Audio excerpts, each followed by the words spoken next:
Morning. Hi. Good morning, teachers, students, participants, and guests. We are here today to celebrate the culmination of an incredible week at the SDG Egalitarian Challenge, Way Summit Brasília 2024, where people from all around the world have gathered here in Brasília. We believe that young people must be protagonists for a sustainable future. During this week, students, with the guidance of their teachers, have crafted remarkable projects aiming to make the world a more sustainable place. We are immensely proud to declare that this week has been a resounding success. The first person I will call here is Matheus Halbi. He will introduce the project and talk about this week.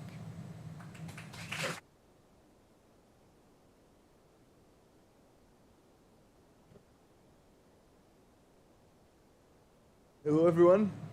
It's so good to see everyone here at the end of the week. We have had a very nice week, as Luisa have said. Uh, we started by getting some introduction to the problems. Then we made some visits. We talked about our projects, and indeed, it was a very intensive week. And I know that getting to know this different problem and different projects like this can be a little bit intense, indeed. But we all made it through, and the project will. This is just the start. This is just the setup. This is just you acquiring knowledge to make your projects in the best way you can to try to make impact in this context that we are all working on. I think the fact that we decide to work on this context is already a very courageous and bold action because it's, first of all, not everyone is from here, so there are like some challenges of impacting a place that is so far away from many people's homes. But I think that's how we should think. Like, we should think that doing courageous stuff, doing things that sometimes seem a little bit far away, and trying to impact a context that sometimes is not beside your house, and trying to make your best to do it, I think that's a purpose that is worth working for. So I hope everyone has enjoyed this very intensive week, and we are starting the closing day with different activities. And yeah, I think it will be fun. I hope, and I saw that you have been having so much fun in the process in different ways. And yeah, I hope we all make this final day very nice for everybody. So yeah, let's get started. Thank you so much.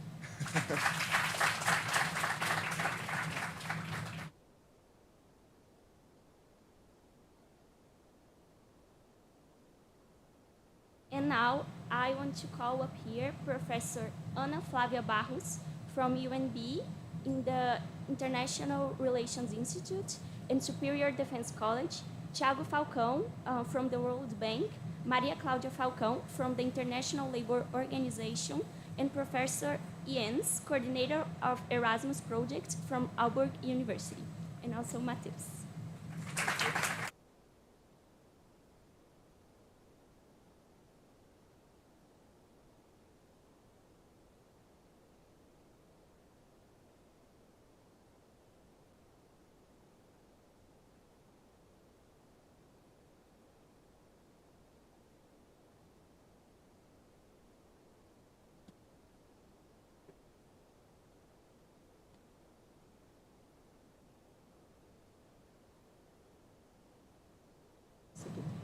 Good morning, everyone.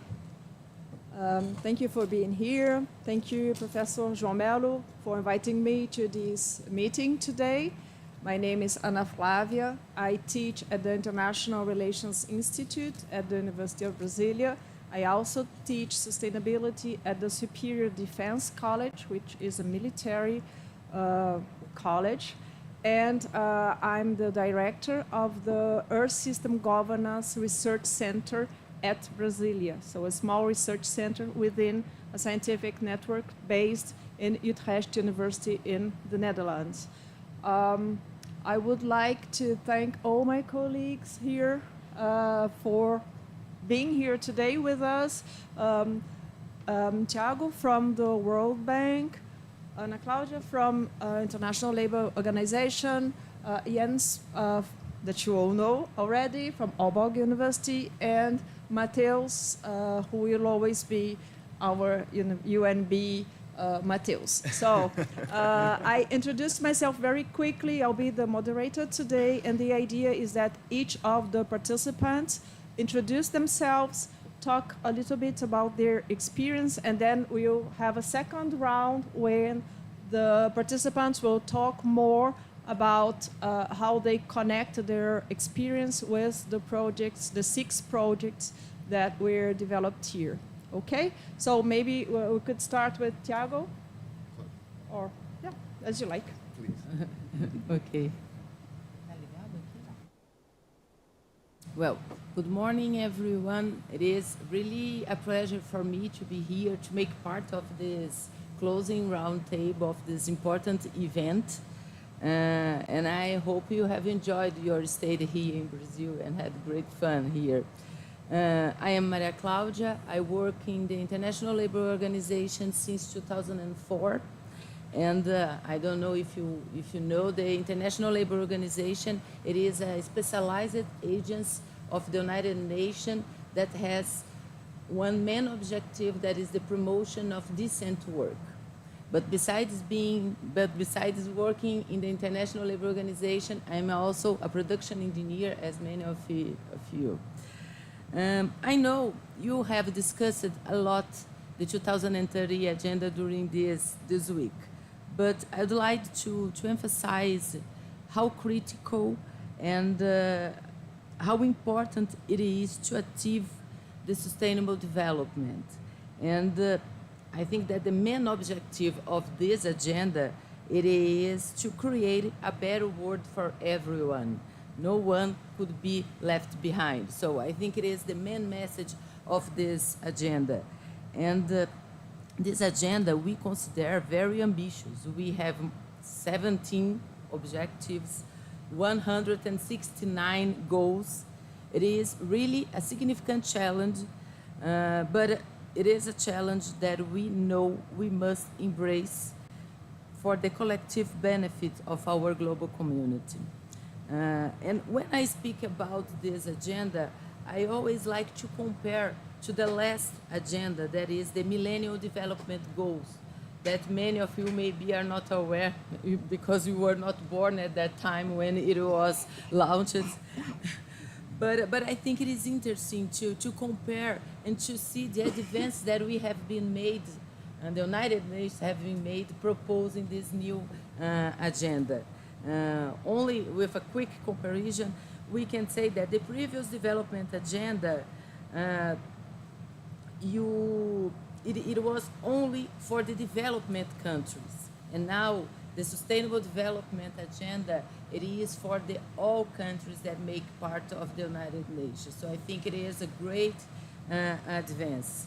The Millennium Development Goals, the main focus was on the poverty reduction, and the Sustainable Development Goals are much more comprehensive. We are talking about the social, the environmental, and the economic. So for me, it is another advance that we have in this new agenda. Another issue that is important to say about this, it is that the Millennium Development Agenda, it was developed in a top-down approach. The development countries developed the agenda for the other countries. And this new agenda, it's not so new, we are almost in the end of the agenda, it is developed in a much more inclusive and collaborative manner. So I think that this new agenda ensures that many perspectives and voices contributing to shape a more holistic and sustainable global agenda. This agenda also has the 5 critical elements that I know you have discussed a lot. And there is a concept of the sustainable development that I really like and I use for my life. It is that the sustainable development, according to this agenda, it is the development that meets the current needs of this generation without jeopardizing the ability of future generations to satisfy their own needs. So I think it is very important to keep this in mind, especially when we are developing our projects. And for us, another very important advance of this agenda, it is the inclusion of Goal 8. That is, I don't know if you know, it is the goal focused on the promotion of decent work.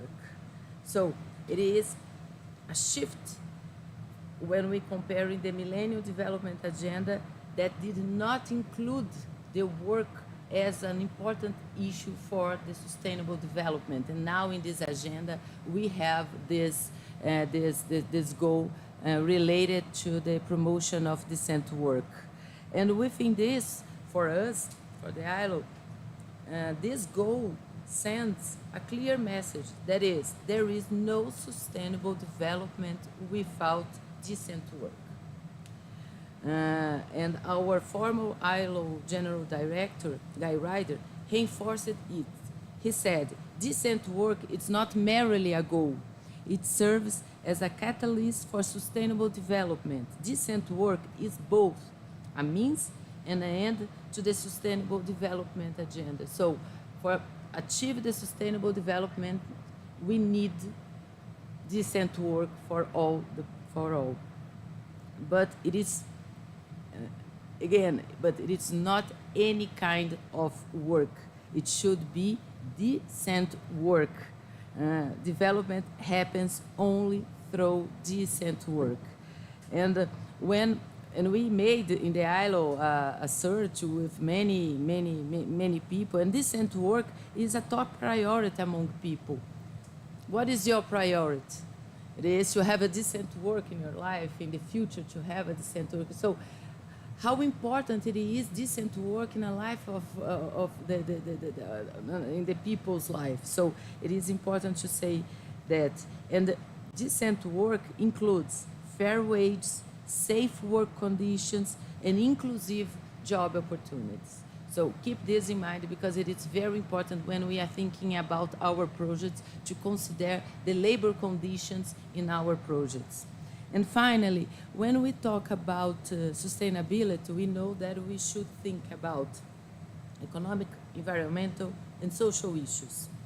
And when we talk about social issues, we should include the word of work. And many times what we have seen, that is the economic and the environmental, it's much more stronger.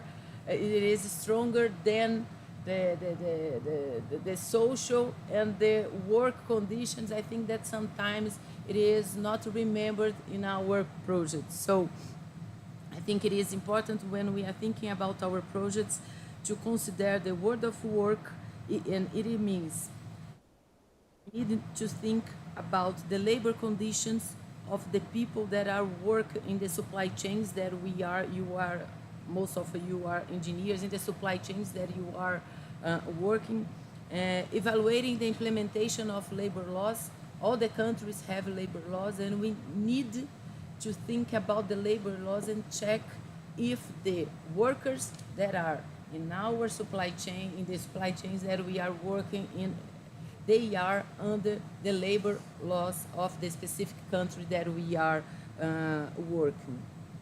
And so the final message for you, it is take a moment to reflect on the labor conditions of the supply chains or the areas that you are working in your projects. For example, are the waste pickers employed are under adequate labor laws? Have you thought about that? Have you think if it is child labor involved? Here in Brasília, we use it to have a lot of child labor in the waste here. So have you thought about this?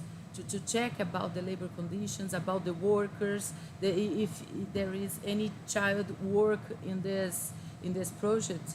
So it is important because child labor and foster labor are human rights violations.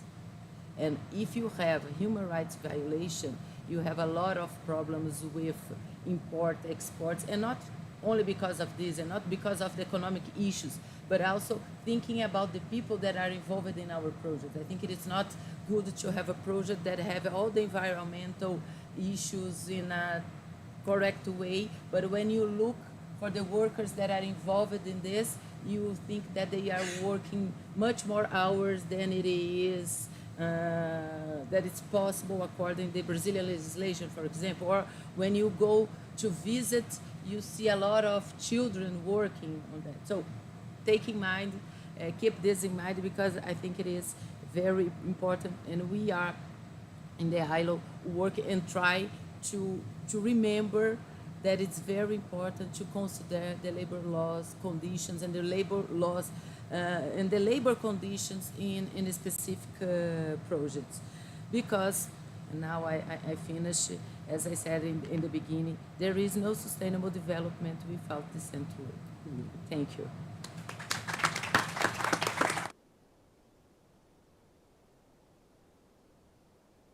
Thanks a lot, Maria Cláudia, for showing us the importance of thinking about all this legal system, the institutional frameworks, the obligations the Brazilian state has towards the people we are working with, the local communities, the way speakers, you, university students, and all the details that we will have time to discuss after all the people here have presented their opinions and introduced themselves.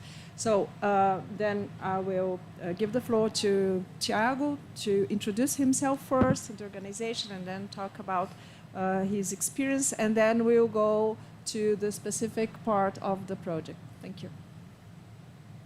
Thank you. First of all, good morning.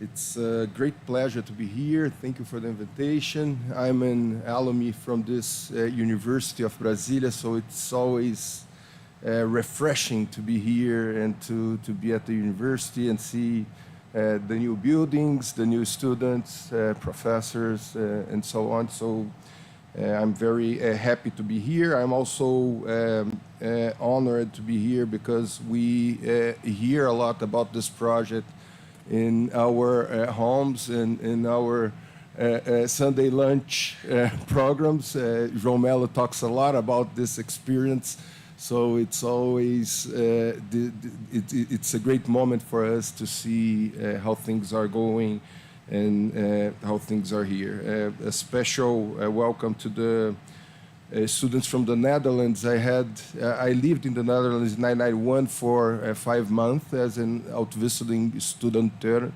and exchange student at that moment, and this was a game changer on my life. I believe these international experiences are very important for us to build our perception of the world and also to reinforce our learning process. So my name is Thiago. Currently I'm a senior social protection specialist at the World Bank. I'm working in several projects here in Brazil and also as team member and also as leader. We have projects in social protection and environment and education in Pará. We have projects on social protection and health in Piauí. We have productive inclusion projects in Bahia. Those are states here in Brazil where we work together with the governments to improve and reinforce their action in several areas. We also have some projects with the federal government here in Brazil. So the World Bank is very active here, and we have this idea to work in a multilateral or in a multi-sectorial way. So we have a very intense activity here in Brazil. Before joining the bank, I dedicated almost 25 years working at the federal government in Brazil in different areas, labor, pensions, human rights. I worked also at the GAB of the president. I worked with management, public management, but my major experience in the federal government was leading the flagship Bolsa Familia program. It's the largest cash conditional transfer program in the world, with 21 million families covered, almost $35 billion of budget. So it was a great experience at that moment. Well, I will extend my congratulations to my partners here at the table, and I will build my very brief talk in complementing what Claudia already said. If we now that we have this brief introduction of the SDGs and so on, what is important to see is that we are now 2024, and the reports from the SDG, they show very clearly that we are considerably off track. The numbers and the indicator shows that the world is not doing very well with the agenda that was proposed. And yes, there are a lot of, we can explain that, saying that, well, we had COVID, we have the conflict in Ukraine and now in the Middle East, and we have also a climate crisis that it's being more hard than we thought before. We also have a weakened global economy.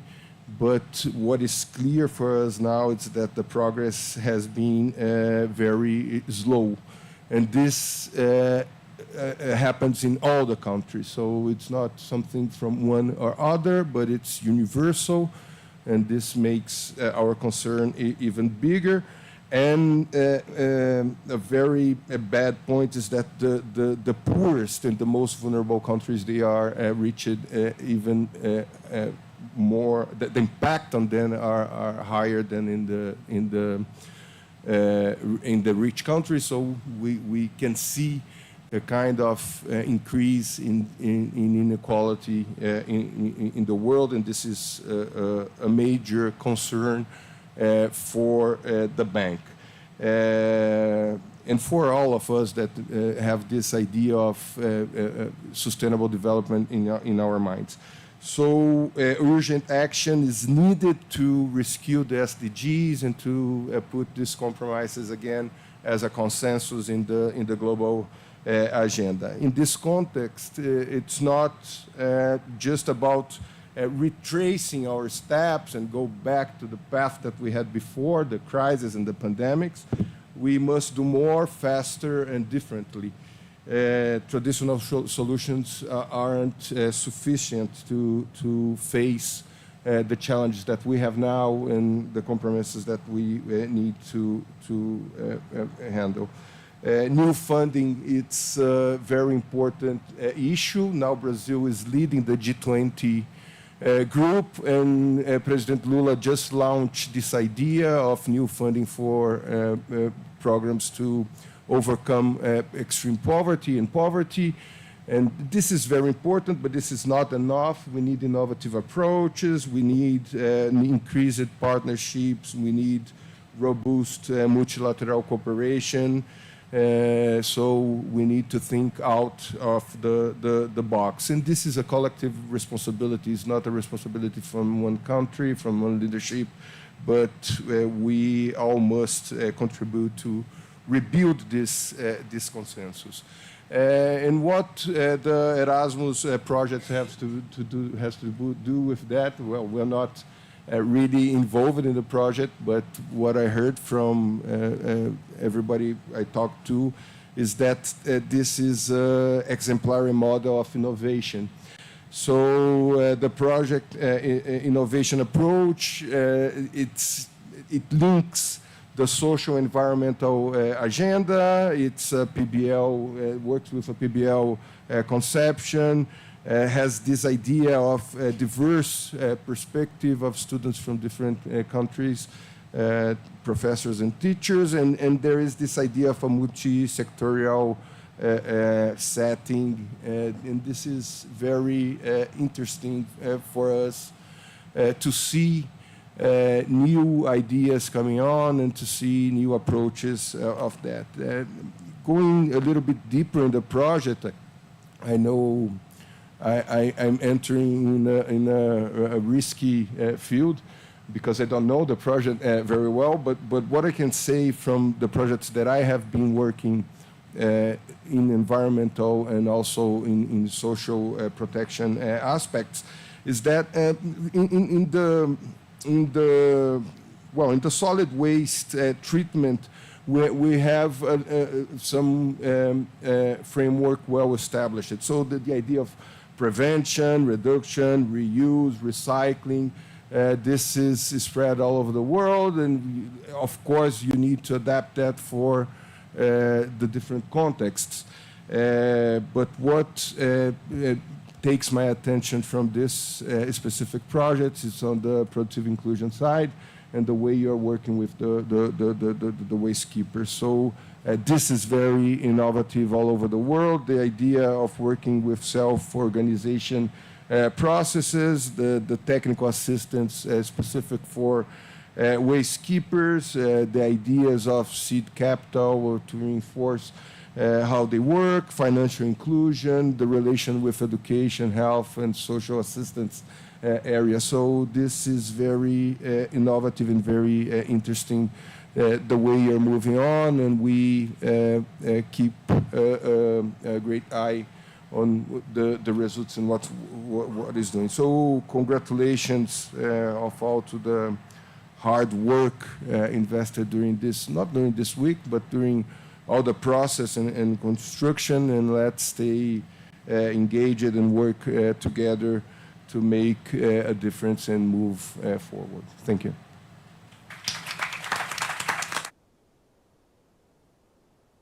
Thank you, Thiago, for this contextualization along with Maria Cláudia. We have two representatives of international organizations linked to the United Nations 2030 agenda, and both of them provide us with this conceptual and analytical framework for you to apply to your future projects and to see how you are deeply connected with the United Nations priorities and with a focus on people, considering the 5P.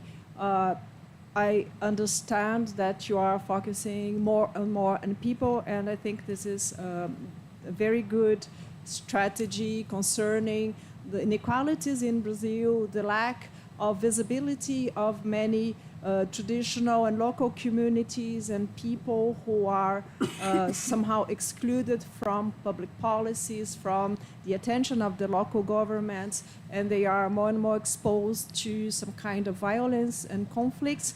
Let's not forget that we are heading to a climate emergency scenario, as scientists have alerted a long time ago. So your projects are more and more important in a country like Brazil, and especially to the people you are working with. So my heartfelt congratulations for all of you.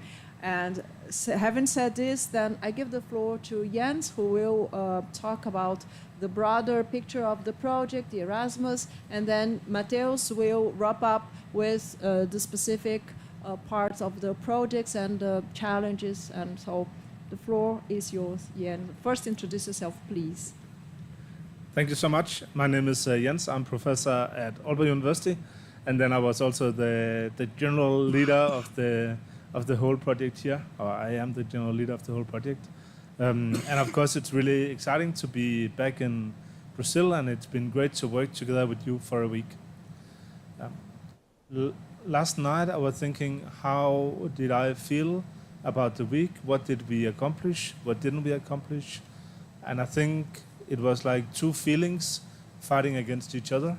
The feeling of fear and frustration on the one hand, and the feeling of hope on the other. So fear and frustration coming from, for example, one of the visits we had in the beginning, seeing that you are still making landfills where you are putting unsorted waste. And we know that we have a climate change, We know that we have environmental challenges. We know we have challenges with biodiversity. So it's really, really important that we become better. And with all the meetings, all the COP, all the everything, it feels that it's going extremely slow. And this landfill for me was just a visualization that even though we know what to do, we are still not doing it. On the other hand, also a big hope, because it's been great to be with you for a week and feel your dedication for actually making a difference. Feeling you also sometime when things are moving slowly, saying, yeah, but how can we do something that actually makes a difference? And your dedication and your willingness to really want to make change is creating a lot of hope. And I think you're not the only ones. You are actually representing a generation of students who are willing and able and who are ready to make the change. I think that is like super important, and that is giving a lot of hope. Frustration also and fear also during the week when you see how slow things are moving. For example, when we are going to the waste pickers, we can see that because of different things like the decreasing prices of waste or the high prices of running the facilities, we are seeing that the waste pickers are getting back on the streets instead of working at the somewhat organized facilities. I think that's very sad. I think it's also sad that some of the things that we have been working on in the last years is moving so super slowly that you feel you almost don't see the progress. It's one step back, one step ahead and 0.9 steps back. But it's good to see that it is moving. But that it's going so slow is giving the frustrations. But then on the other hand, you meet all the people who are able and willing to help a little bit, that you are showing up here today to give a voice from big international organizations, that we have waste pickers like Lucia who is standing up and really trying to make a difference for her family, but also for all the fellow waste pickers. That you have professors who are ready to spend a week here. I know that some are also spending some of their vacation time and free time on making this change. That we have a dean at Aalborg University who, before he retired as a dean, decided to give money for this project so that it could survive for 3 years and then doubling up by Erasmus. So there is a lot of support for making the changes. And that is, on the other hand, giving the hope and making it possible for us to meet here. And I think that's really a great achievement. I think it's also some frustration during the week when you are trying to scope the projects. I am looking around. I think you understand, many of you, what I mean, because you feel that when you are trying to grasp a problem here, then there is also a problem over here. When you are discussing how can we improve the sorting, but maybe we should focus on how we can get more waste of high quality. Maybe we should focus on labor conditions, but it's all about the money. So it's a really, really complex problem to get your hands on. And you can feel that moving from seeing that there is a problem and understanding the problem to boiling it down to something where you can make a concrete difference is really, really difficult. And that's also a frustration that I think we have been carrying through the week. But then again, looking at what you have actually achieved, looking that you are making progress, even if it feels like small progress, to make smaller projects that can make a change over time, I think is what is giving the hope. When I feel your frustrations, saying, yeah, but how can we convert this into something that really makes a difference for the waste picker? So your whole approach to it this week is giving hope, because I know that if we keep on pushing, maybe it's not easy, maybe there are many frustrations, it is complex problems, many organizations, many stakeholders, many steps, but if we keep on moving, then we can make a difference.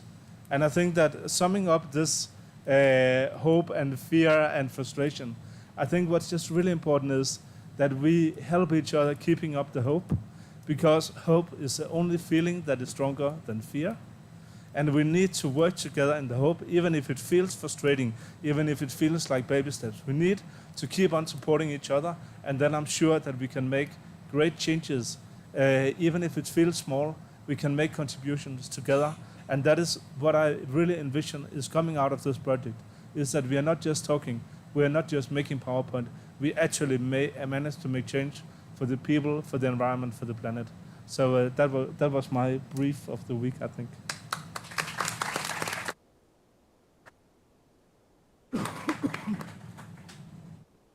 Thanks a lot, Jens, for encouraging us to continue. If we do our part, we are sure making change and keep on. And it's lovely to have a professor like you encouraging us all for the days that are not so sunny. So let's keep on. And I'll give the floor to Mateus. Thank you so much, Professor Anna, and thank you so much for all the other members of the table, Thiago, Maria Claudia, and Jens, for very nice contributions. Yes, so this entire project, so I think with what Thiago and Maria brought, it was the broad view. And that's, I think, what I would like to start with, is that we need to think in a strategic way, and the 2030 Agenda is maybe the most global strategic plan that there is out there. And it's made by the United Nations. It's not like, it has a reason it was made by the United Nations. Because the world is a joint ecosystem. We are in an ecosystem.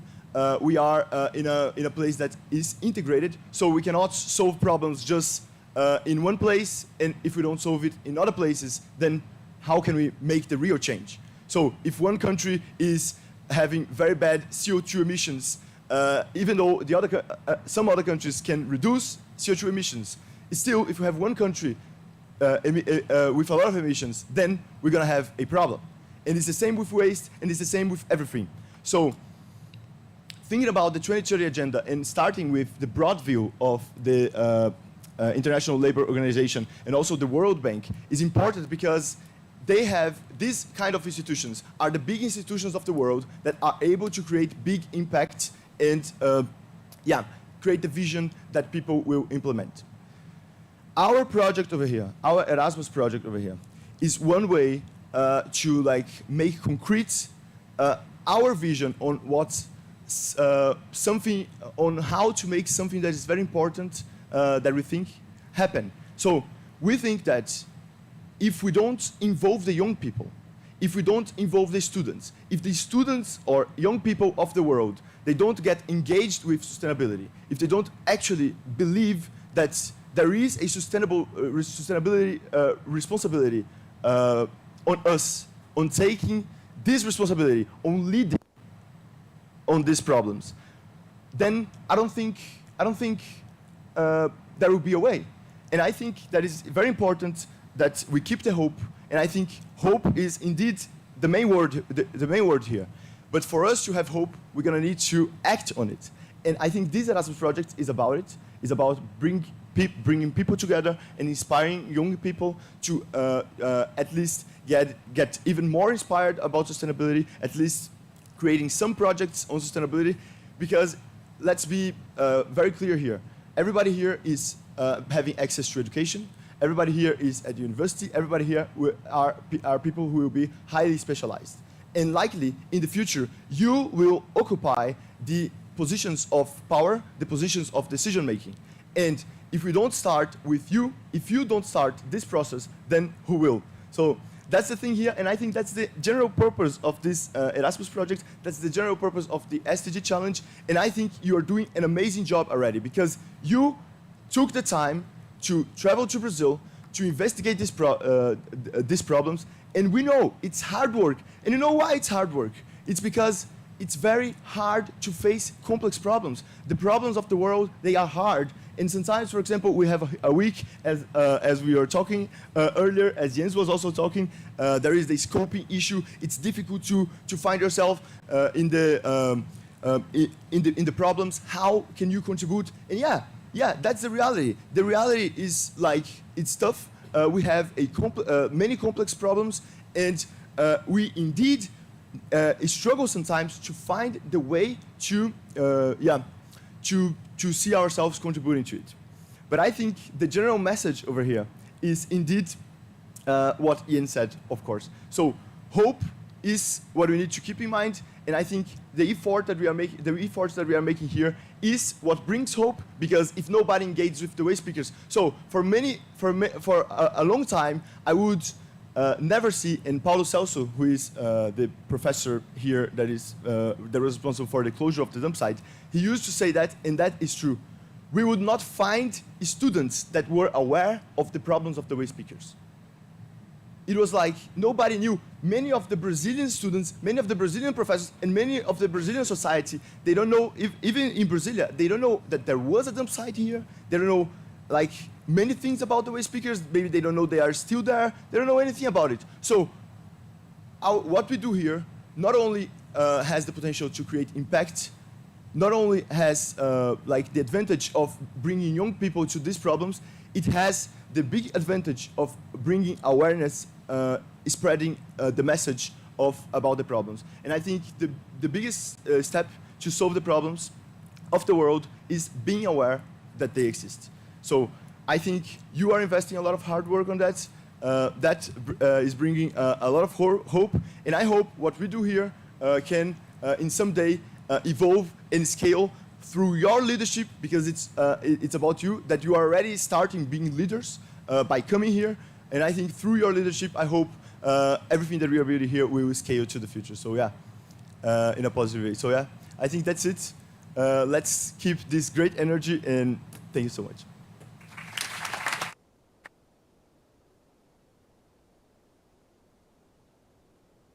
Thank you, Mateus. I understand we have more time, more 40 minutes.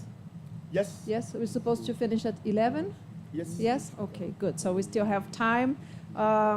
Before I ask questions, I'd like to ask you if you have more comments, if you'd like to just react on what was said here, or can I ask questions? Yes. Yes? That's open to the Okay, thank you. So I would like to start with a question for both of you concerning the project. From my point of view, as an international relations professor, I understand that the role of Brazil is very important in the global scenarios, because the Brazilian government has always insisted that we need to build what they called a long time ago sustainable peace. There is no peace if there is still poverty, social violence, social divisions, criminality, and all this is linked to poverty. So I like very much this concept of sustainable peace, something that we are looking for. I think the humanity is looking for peace now at the time that we are so worried about the wars, how the wars will get worse and worse for the next months. So my question is, do you have the chance in your projects, when you're talking to the waste speakers, to people who don't speak English in general, to talk how important they are in all this, the framework of Brazil, let's say, and about the United Nations, and do you have the possibility to discuss with them, the opportunity to discuss with them as a broader scenario, or on the contrary, you are focusing more on their day-to-day challenges and more specific? What I'm asking is, how is your project structured? How did it evolve from the very beginning? I'm more curious about the evolution of the projects, and if this time did you make big changes? How are you adapting to the situation in Brazil concerning the pandemics, and now we have dengue and all those issues that just pop up and were not really predictable at the time? Absolutely. Thank you so much, Professor Ana Flávia, for the question. It's a very good question. Yeah, so I was actually discussing with some of the students this during the week. So Professor Ana Flávia, she asked if we talk about the broad view with the waste speakers. And this is an important question, because sometimes we don't realize how focused on surviving they are. So the waste speakers, they are there focusing on surviving, and they don't even sometimes realize how important it is, the work that they do. The waste speakers, they do an amazing work, a phenomenal work in terms of sustainability. So before, when all the trash, all the waste from Brasília was being sent to the open dump site, so no separation at all, no selective collection at all, the waste speakers, they were the ones that would be going inside the dump site, inside the trash. They would spend 12 hours a day inside the trash to extract the recyclables. And so they were doing the biggest sustainability contribution. They were recycling, but they were recycling very late in the chain. They were doing it in a very, let's say, non-sanitary way for them. But they were doing so. In a way, we can say that the waste pickers, they are the actual heroes of this story, because they were helping the environmental issue even before the closure of the dump site. Yeah. Having said that, we also realize, so the question about if we bring awareness to the waste pickers of the general strategy, yeah, sometimes it seems like another language for them, because they are 100% focusing on surviving, and while doing a amazing environmental, amazing work with environmental impact, they don't realize it. But I think it's very important. And I think that's what I take from your question, Professor Ana Flavia, is that it's very important that we try more and more to bring the awareness of like how important their work is.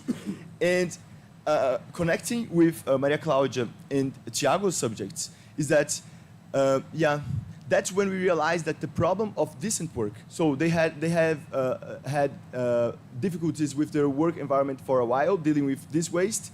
Are also related to funding. So that's why I think that connects the let's say labor organization and the World Bank very well. Because for example, for the work that the waste pickers do of collective value, in theory, the state should pay them a lot for what they do, and not only based on what they can sell of recyclables. The state, let's say the collective society of Brasília, or the collective society of many places, they or us, we should pay. We should pay the waste pickers because they are doing a work of solving an environmental issue that we have, and right now they only survive on recyclables, right? So yeah, yeah. But these are the perspectives. And to address this, the last subject that the Professor Ana Flavia brought, it was about the evolution of the problem. So unfortunately, for example, we can see that due to the pandemic, the waste pickers are even leaving. So they were in the dump site with a very bad work condition, and then they got the new sorting centers that we have, and unfortunately, even having better work conditions, so more decent work, as Maria Claudia was very well highlighting, even improving their lives, they are leaving because they cannot make it.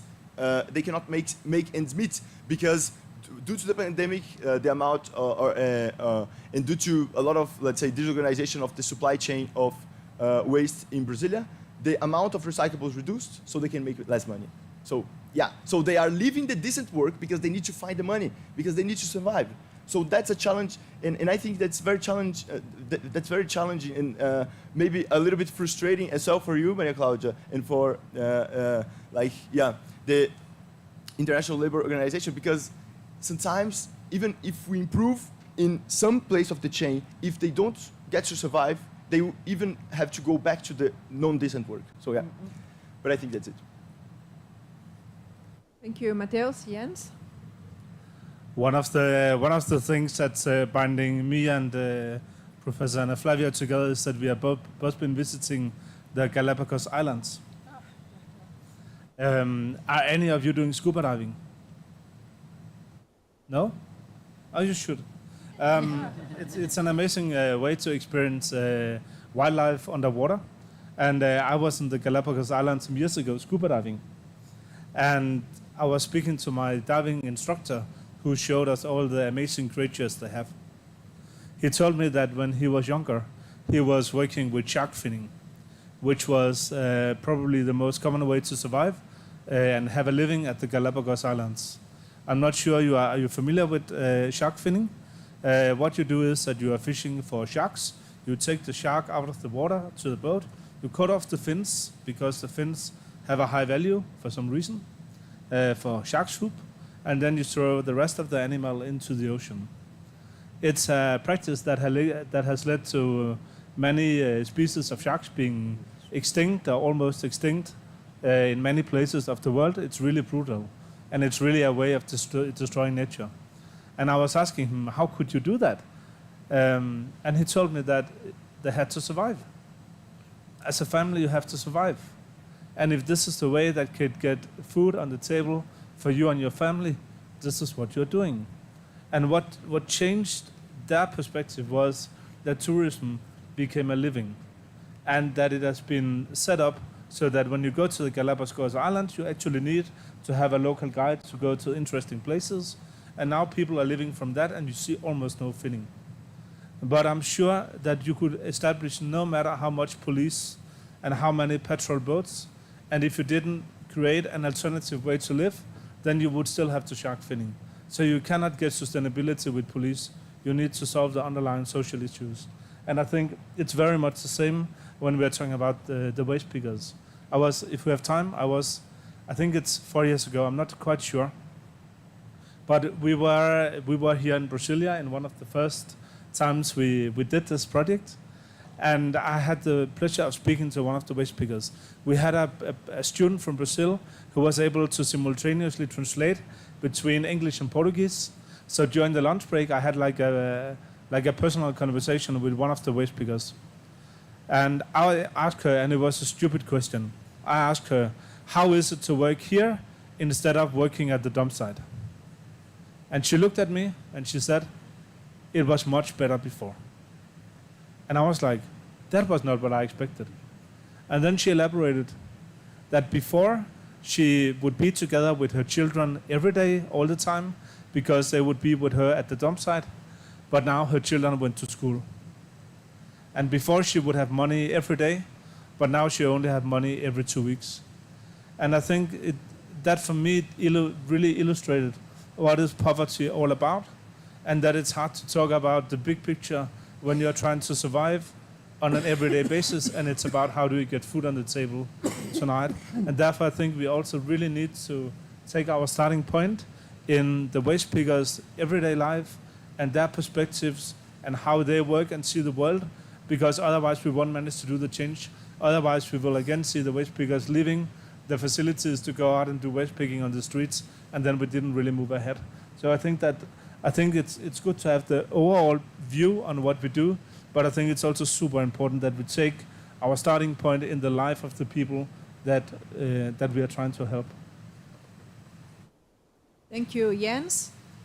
Just to elaborate a little bit on the importance of people, especially the waste pickers, if we consider that a couple of days ago, the Ministry of Science, Technology and Innovation in Brazil said that the ocean will be a priority for the Brazilian government. And if we remember that the Atlantic Ocean is one of the most polluted with plastic and contaminated with chemical substances due to pesticides and other stuff that we use in our industry and for agriculture activities. The role of the waste pickers come to mind because if the Brazilian citizens are throwing plastic to the water, to the rivers that go to the ocean, then from the very beginning of the story, it means that we don't have an adequate system of treating our waste. And that's no surprise, of course. So it's just to connect to the point to see how important it is, everything that you've just mentioned. So do you have any questions? Would you like to comment? I'm supposed to be democratic here, so... No, I have just a quick comment about the thing that we need to survive. And that's very risky because when we take into consideration this is the risk where it occurs the child labor and the forced labor because we need to survive. So it is very important because although we need to survive, it doesn't justify child labor and forced labor. But sometimes for that family, they need, of course, they don't want to put their children to work. Of course, nobody wants to be in a forced labor situation. But sometimes you need to survive and you accept any condition of work. And this is very dangerous because sometimes this work condition could be characterized as forced labor. And according to the labor legislation in Brazil, forced labor in Brazil is crime. So it is very, very, very risky. So that's why we in the ILO, we are trying to convince the people to think about it, to think about the labor conditions, because it is not any kind of work. Because sometimes you can think that you are solving the problem, but then you are creating one much bigger. So, and besides that, it is important also to say that we need to change the culture here, especially in Brazil. For example, I have listened what you said. For example, I don't know if I want to put my children in the school, because in my case it doesn't matter. It will not make difference in our life, because here education in Brazil, it is, we are trying, we are fighting. So they don't see the value in Brazil. They are starting to see this. So we think to change. The bus to go to the school is very difficult. So they prefer to keep their children with them. We do not have a national care policy in Brazil. We are just developing this. So we have a lot of other gaps in terms of public policy that we still need to develop it in Brazil to guarantee that that we need to survive, but we need to survive in a good condition with all the rights that we have according to the Brazilian legislation.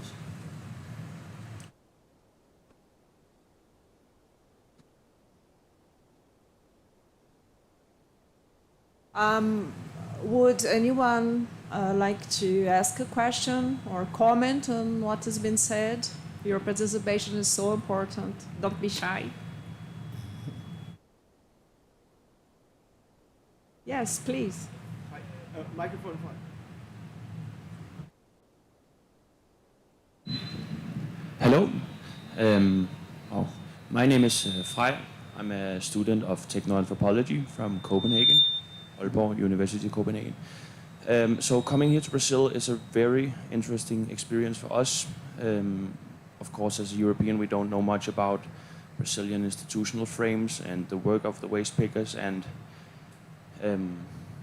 a paradox has appeared to me. Like the importance put on the work of the waste pickers and the money they are paid.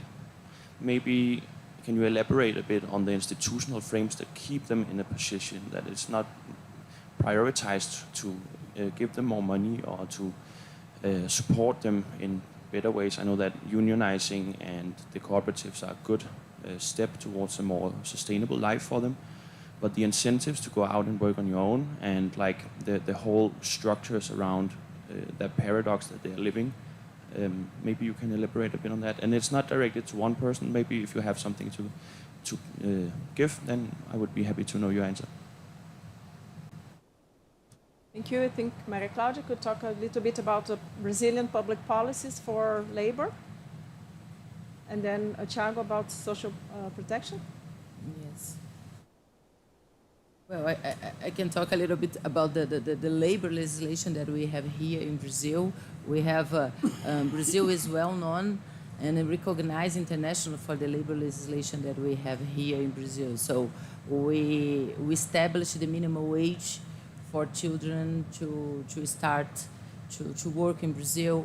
We have the forced labor is a crime in Brazil. We have the minimal wage that a worker could have. So we have a very elaborated labor legislation and different from other countries. Brazil is, I think that Brazil, and I don't know if it is, it is one of the countries that has a labor legislation, because in many other countries, the labor legislation, it is included with the common legislation. And here in Brazil, if you want to see, it is CLT,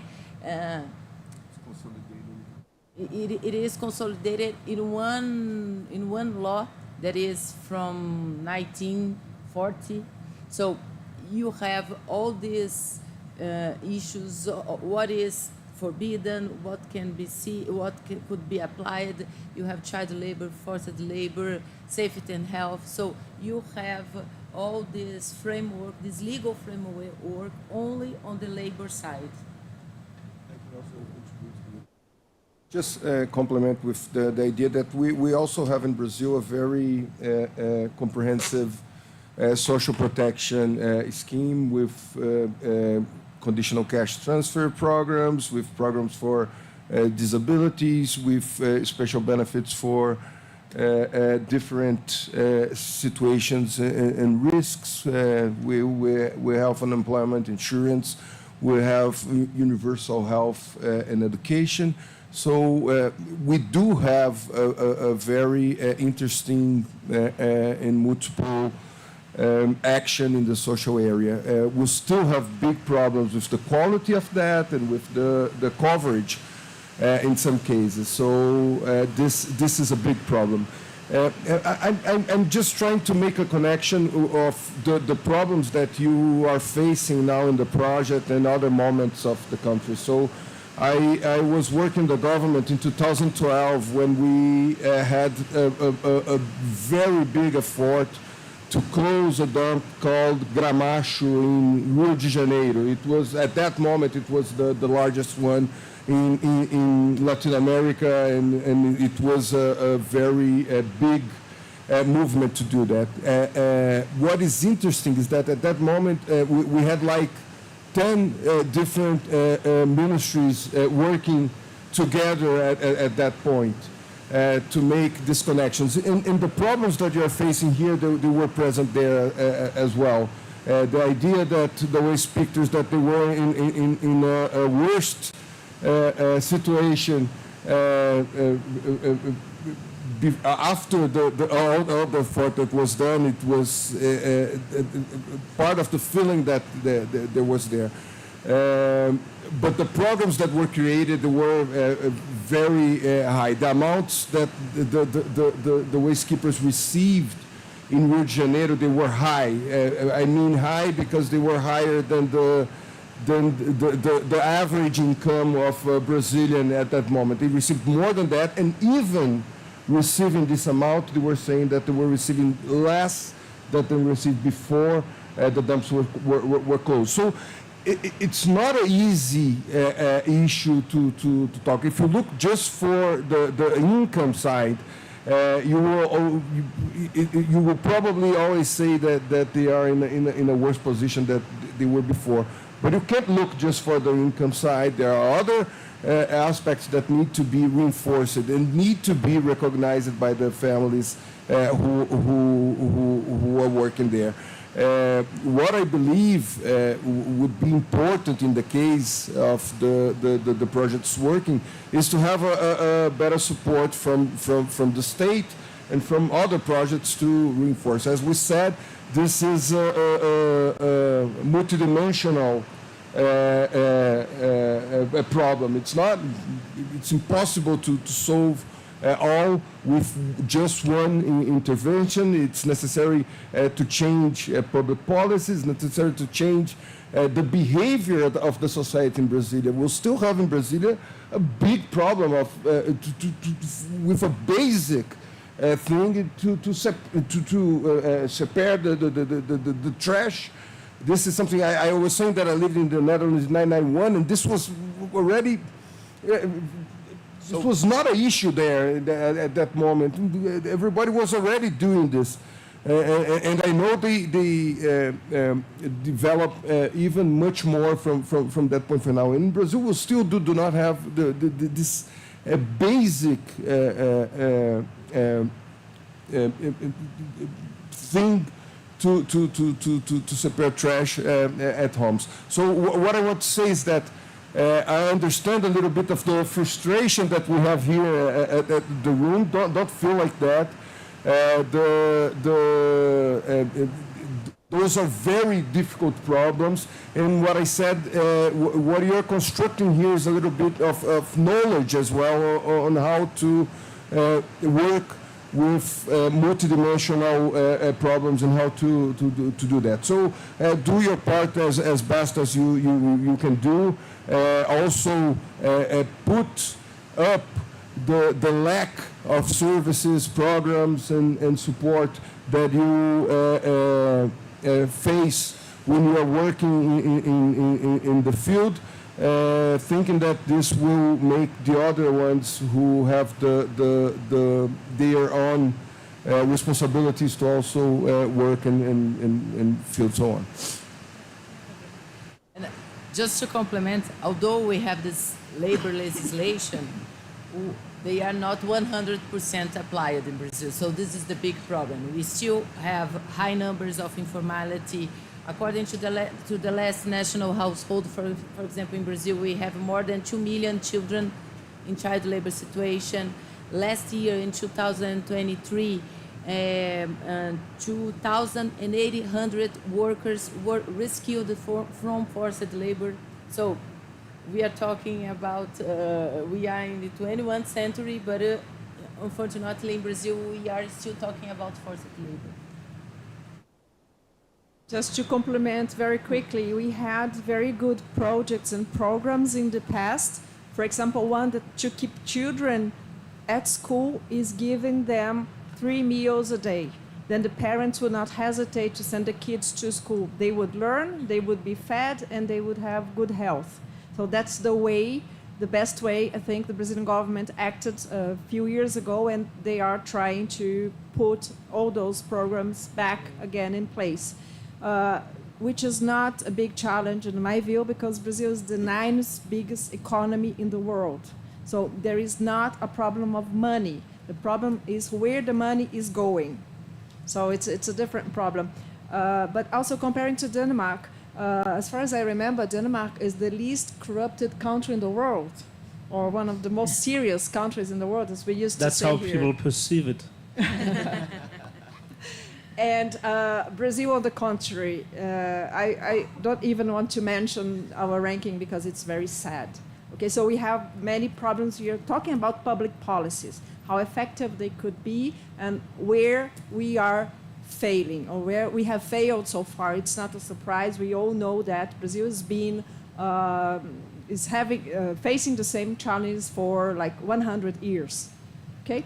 I encourage you to read 2 reports from very important institutions in Brazil.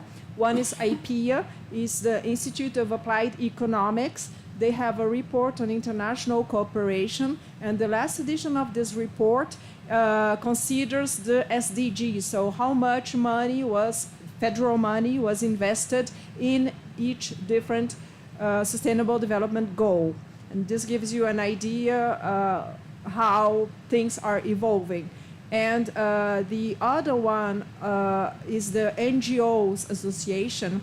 They created the Spotlight Report, that's in English, and every year they publish, and they show their results of their research on what has been done and what is stagnated in terms of public policies. I think this could give you an idea. And the Brazilian government is not doing well in general for the last 5-6 years. It was improving, and then Brazil failed a lot because of change of government, change of priorities, and everything was kind of lost. And we had on top of that the pandemics and very deep risk of polarization in terms of politics, extreme right against extreme left, and I think all those are the big challenges for Brazil now. I know we have run out of time, so I'm sorry. Can I just take the last question? Okay. Yeah, just please. one very practical question. You were talking about the waste pickers that actually prefer to have the money on a daily basis than on a longer stretch.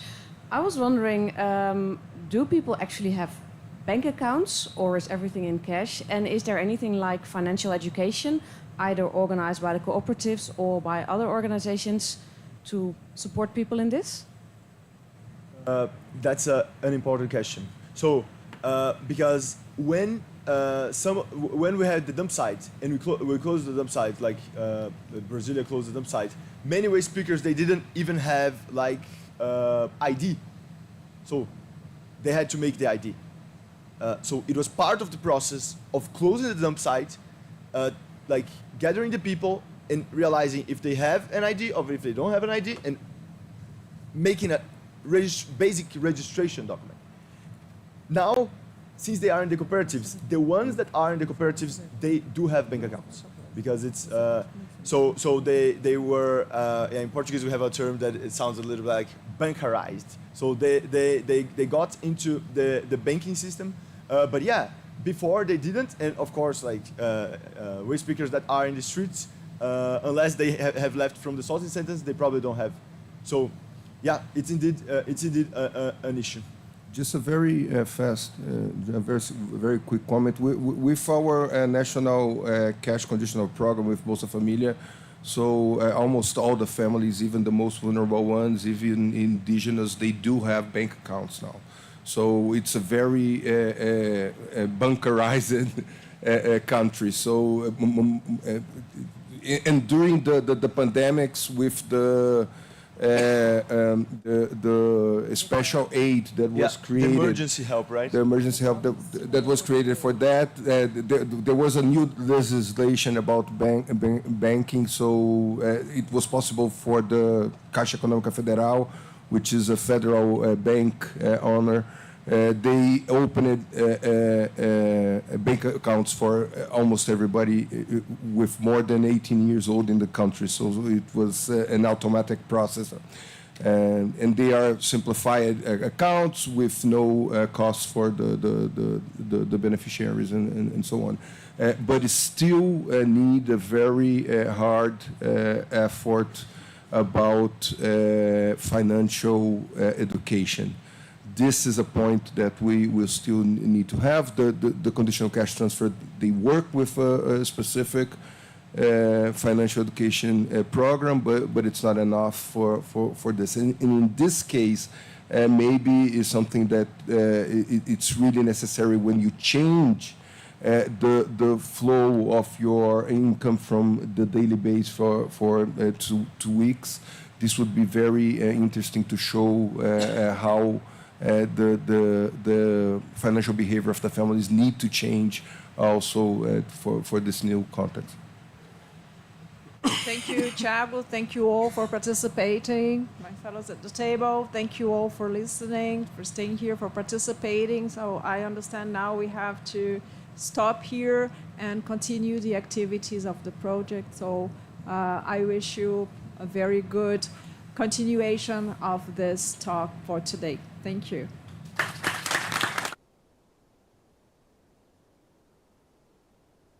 And congratulations for your beautiful job, for your insistence for being here again with us, Jens, for Professor João Melo, all of you, professors, researchers, students, everyone who participated, congratulations. Let's start a new year with hope that's stronger than fear.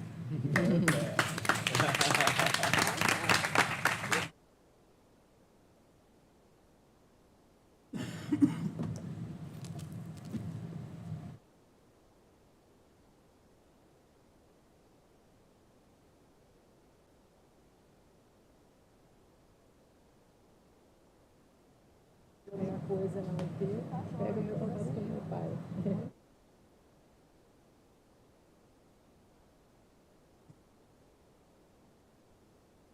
Você que chama, né? A gente nunca consegue dizer.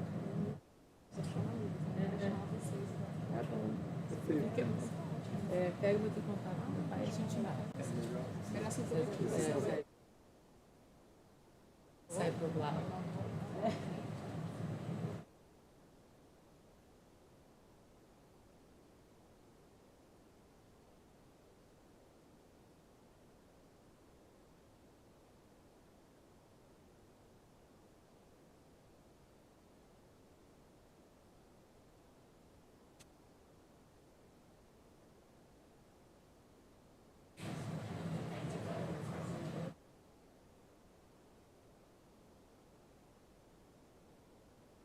We will have a 5-minute break, so feel free in those 5 minutes.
Hi, everyone.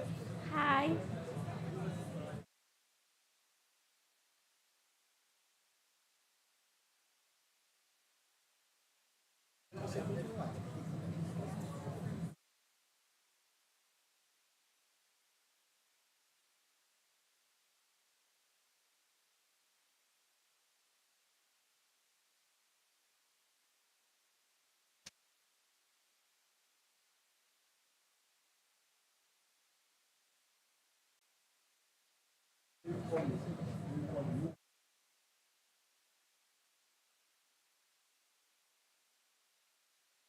To start, I just want to thank you guys for the previous discussion. It was really amazing, and thank you for the knowledge shared. And now I will call up here Professors Jure and Jasper from the Netherlands.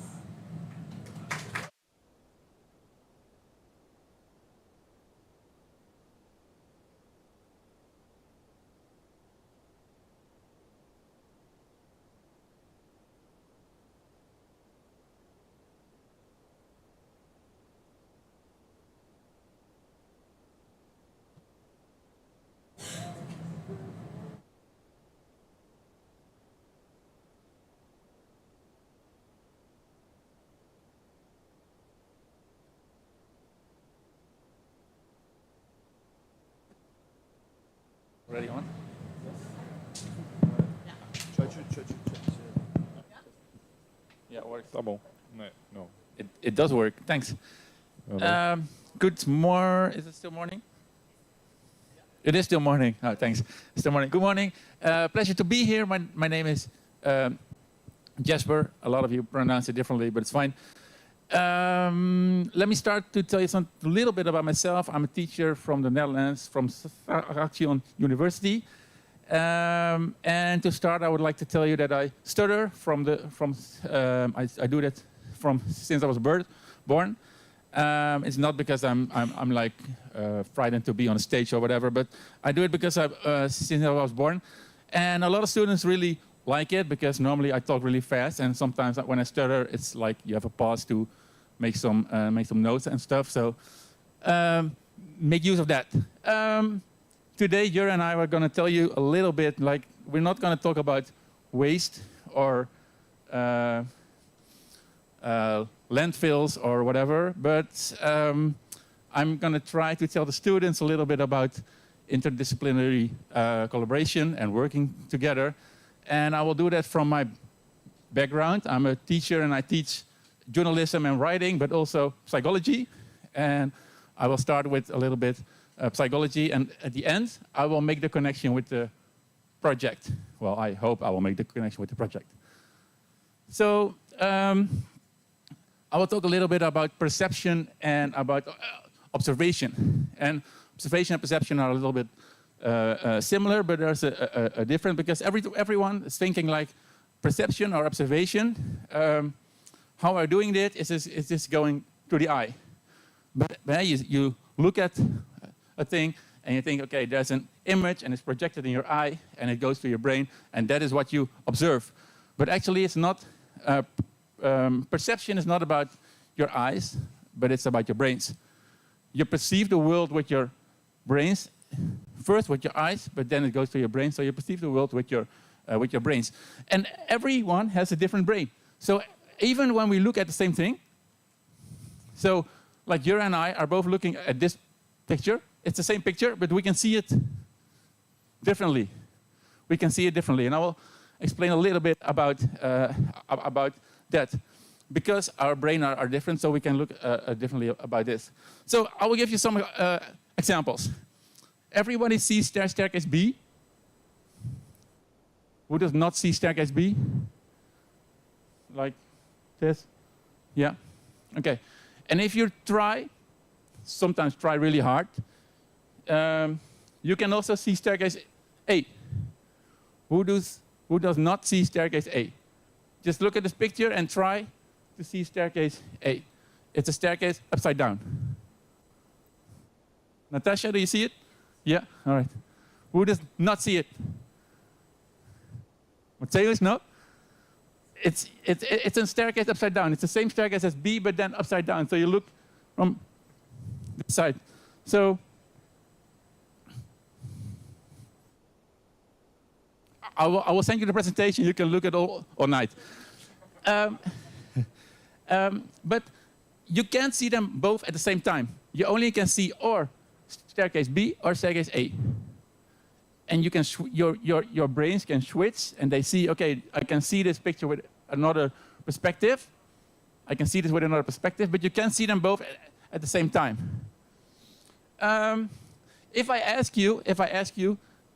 do like this, and I ask you, can you draw the staircase? Would you able? Can you do that? Can you do that? If I ask you, you see this picture for a few seconds, and I do this, and I ask you, can you draw the staircase, staircase B? Would you be able to do that?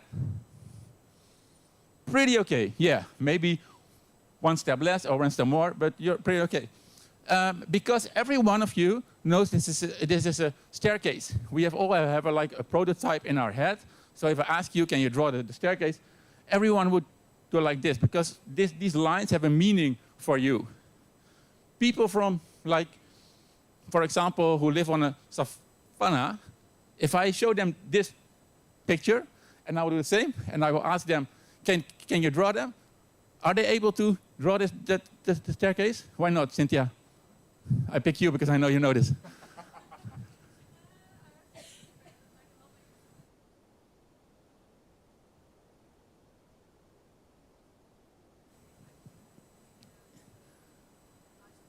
Yeah, if you live on a savanna, it's all flat, so you don't have a staircase over there. So they only see lines, and there is no meaning for them. They don't see like stairs, it's just a couple of lines, and that's why they are not able to do it. And it's the same with us. If they see a really exotic flower, they can draw it really easily, but for us it's like almost impossible. Another one. Most of people see this as the front plane, right? This is the front plane. Everybody see this as the front plane? Matthias, you did one? Yeah, okay. Good. So, and now try to see this as the front plane. Wow, I can draw on this. You can try to see this as the front plane. You see it? It looks like the picture's changing, but the picture still the same. It's still the same cubus.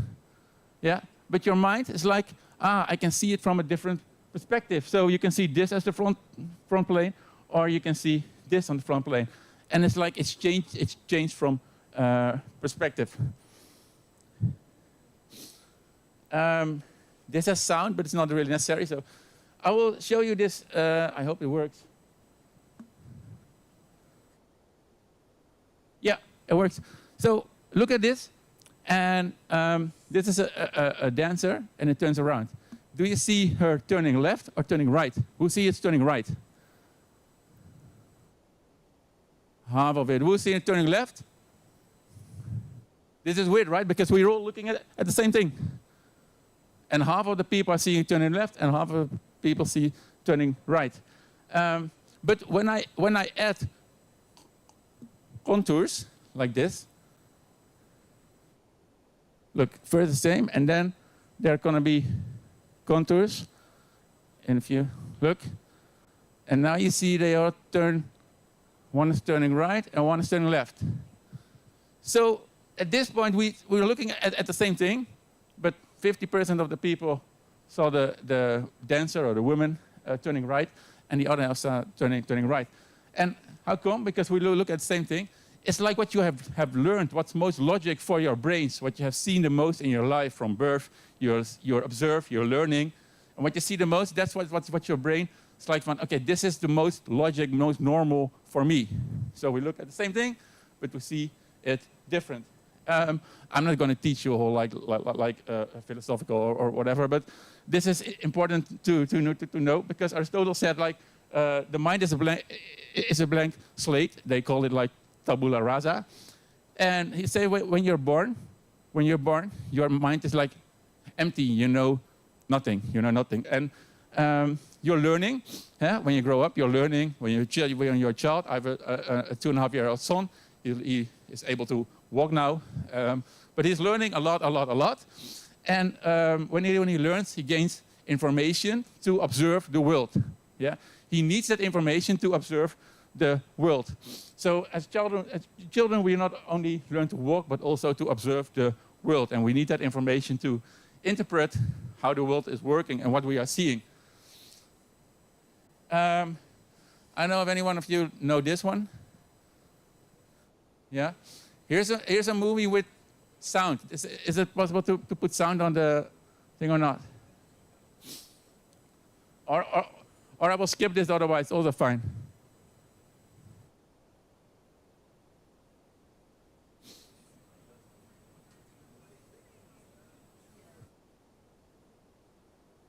So this is a dress, and some people see this as a dress from black and blue, and some people see this as a dress from white or gold.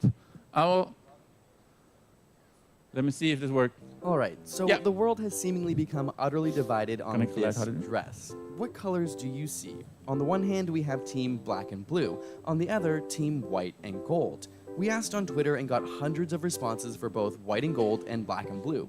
For what it's worth, we both saw black and blue and thought this was a massive prank at first. So how can it be possible for people to see it so differently? It's a phenomenon known as color constancy. Take this cube, for example. The middle square on the top appears to be a shade of brown, while the one on the side looks much more orange. But in actuality, they're both the exact same color. We promise we haven't cheated here or done any trick photography. Instead, our brain looks at the context, sees a shadow, and instantly thinks, oh, shadows make objects appear darker. And so the brain compensates and interprets the square as lighter than it appears, until the shadow is taken away.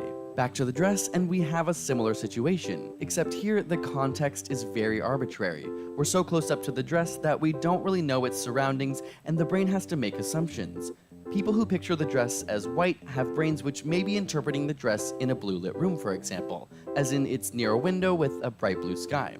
It makes perfect sense then that the white dress would be tinted blue and that the gold color wouldn't really change. On the other hand, the brains of people who see it as black and blue may be interpreting the dress in an artificially lit setting like somewhere with yellow lights. As a result, the brain sees the gold as just a reflection off of the black and believes that the blue has been unaffected. Chances are that this image just happens to be perfectly ambiguous to our brain, meaning it all comes down to individual perception and even how and where you view the image.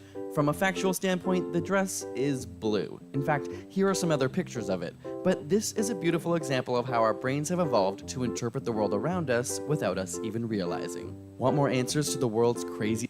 All right, so it's all kind of perspective. And on this side, another example is when I look at you in the back, you're like this big to me, and I'm like something bigger, but a little bit bigger.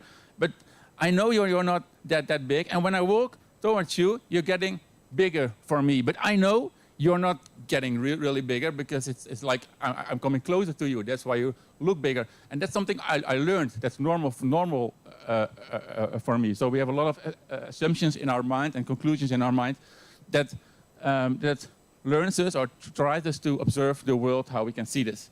All right. Yeah, we've seen this. Okay, another one.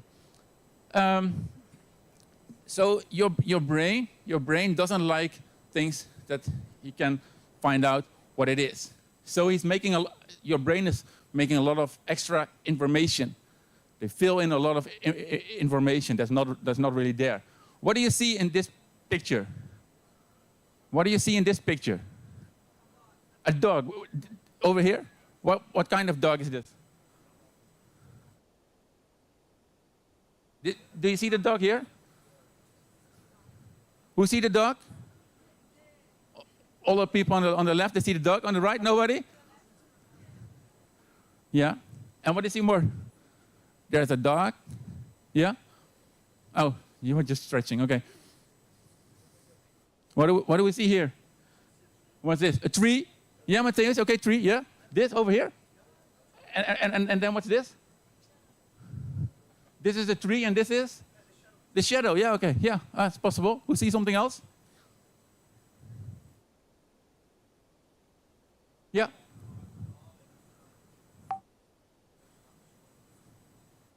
Sorry, huh? One big terrain. Yeah, okay. And a tree, something else? Sorry? Water? Yeah, this is the water, and this is like a little fountain or something. So we see here a dog with black dots. In the Netherlands, we call it Dalmatier. I have no idea if you know this in Brazil or Portugal. Do you have this kind of dogs? Yeah, okay, good. Okay, thanks. And he's sniffing around or eating, and this is indeed, Matthäus, a tree with a shadow, or it's water with a fountain. But actually, it's really nothing. This is nothing. This is just a white with a lot of black dots on it. But our brains doesn't like that. Our brains need to think like, what is that kind of hole with dots and black and white? And they make up what we see. But actually, there's no dog. There's no tree, Matthäus. There is no tree. And no dog. It's really nothing. Very, very creative brain. And this is the same. What do you see here? Yeah. What do you see here? I'm almost done. Dutch people, you must know this. A horse with a cowboy on it. Does somebody else see a horse with a cowboy on it? Yeah.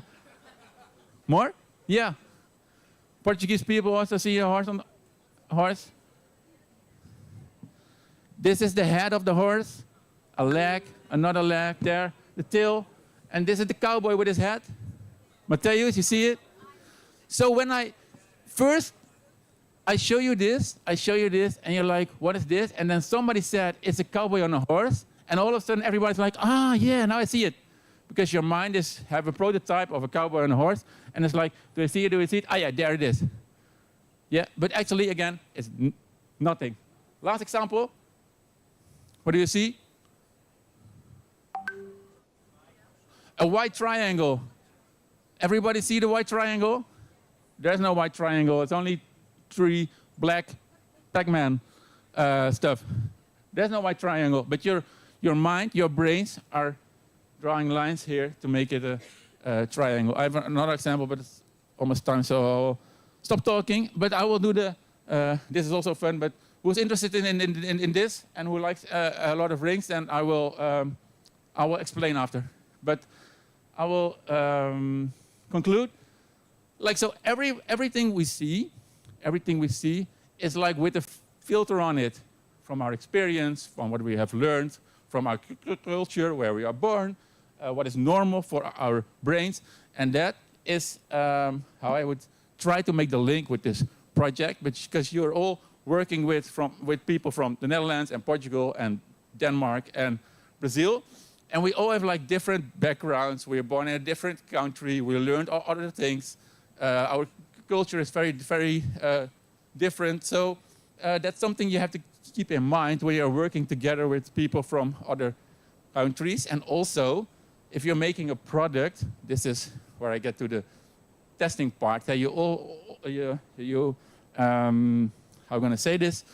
You need to test your product with the people who are going to use it. Yeah. So if you're making an app, for example, for you created the app, so you know, in my mind, if I would open this, this is the first part I would click, and then this, and then this. But it doesn't mean that the people who are going to use it do the same.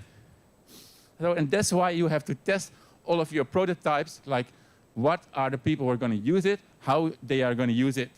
Because everyone sees, looking at the same thing, or using the same thing, but we can all look at it from a different perspective. Now I will shut my mouth and go to Jere. Thank you, Jasper. Yeah, so let's apply it now a bit to what we've been doing here this week.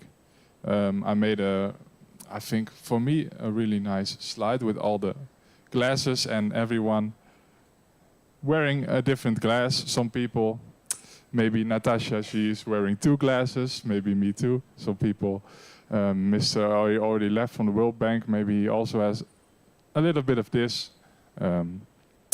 But also when you start your studies, you actually are picking a glass which you will use to look at the world. Maybe not consciously, but after you finish your study, you have a certain view of the world which can be right, cannot be right. So let's see. No, thank you. So we've been to the landfill. I'm very interested to ask the people from Portugal, what did you see? What were you looking at when you were visiting the landfill?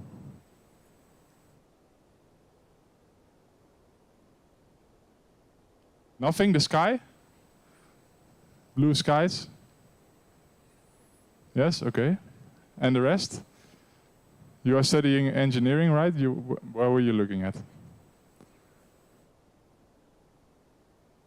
Okay. I see. The Danish guy was looking at something, at least? Yeah, tell me.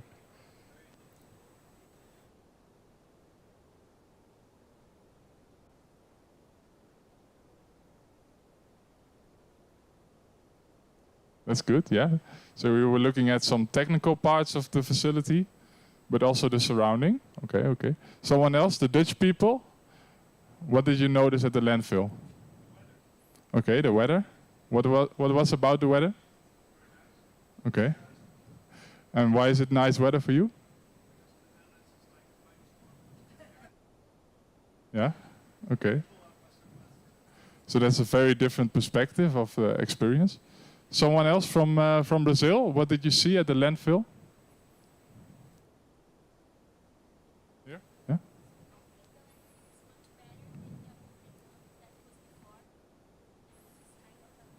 Mm-hmm.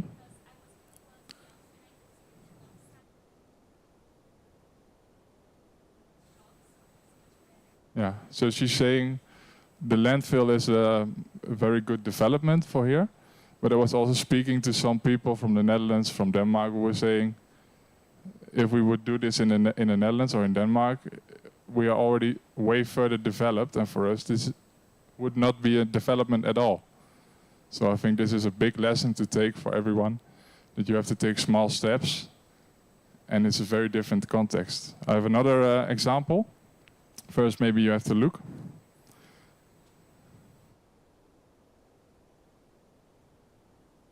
Look a bit.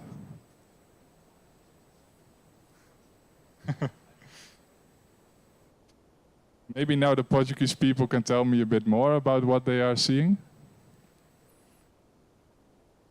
So I'll start with them. What do you see on these pictures here? Okay, it's Portuguese streets, yeah. What else do you see? Clean, okay, yeah. What do you see? It looks... Yeah, he's saying very friendly walking area, so you can walk around, sit on the benches, etc. Maybe Rui, what are you seeing? Okay, yeah.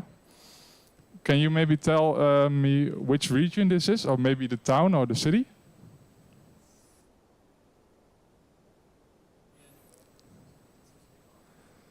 Okay, I will ask Natasha, maybe she knows.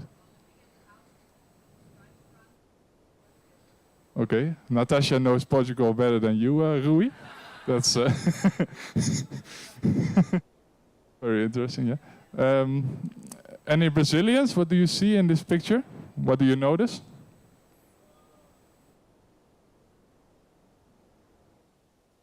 Yeah. Yeah. So maybe it's also from the colonial past that they use it, yeah? I only saw these stones here on one street or something. I think you should use them more here because they are pretty and they make a nice place to stay. Yeah, I only saw it one time here somewhere. Okay. What else? What do the Dutch people see?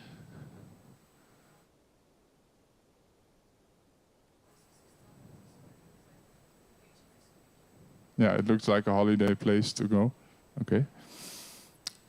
Also for me, when I look at these places and at the boards, so I was writing an essay about commercial boards in public space, and here you see only public announcements about things to do in the region. So this is the town of Odemira, maybe you know the place, Odemira. It's in Alentejo, and here it says Alentejo, 365 days, what you can do. On this sign is making an announcement about the public healthcare place in the town. Yeah, and then we go to the Netherlands. I walked around the town a lot and I didn't see any commercial things. And then we come to the Netherlands and we see this. Can anyone tell me, the Dutch people, where it is maybe? And what do you notice? Deventer? No, it's not Deventer, no. No? No? What do you see?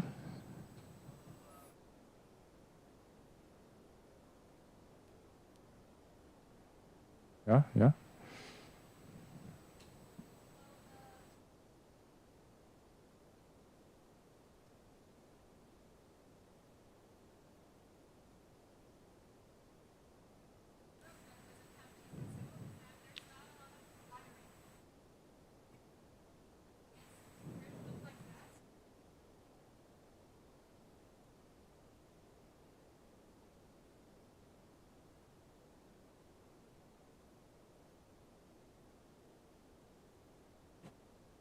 Yeah, yeah, yeah. So actually for me, when I look at this, I didn't even think about this because for us it's normal that all the wires are underground.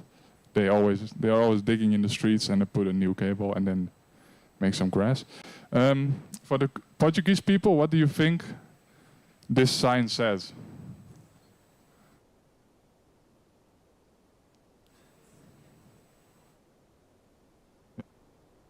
So it's commercial for internet. Yeah, it's a service provider for your telephone. Okay. And then I walked a bit further in the street and I took this picture. And you notice any difference?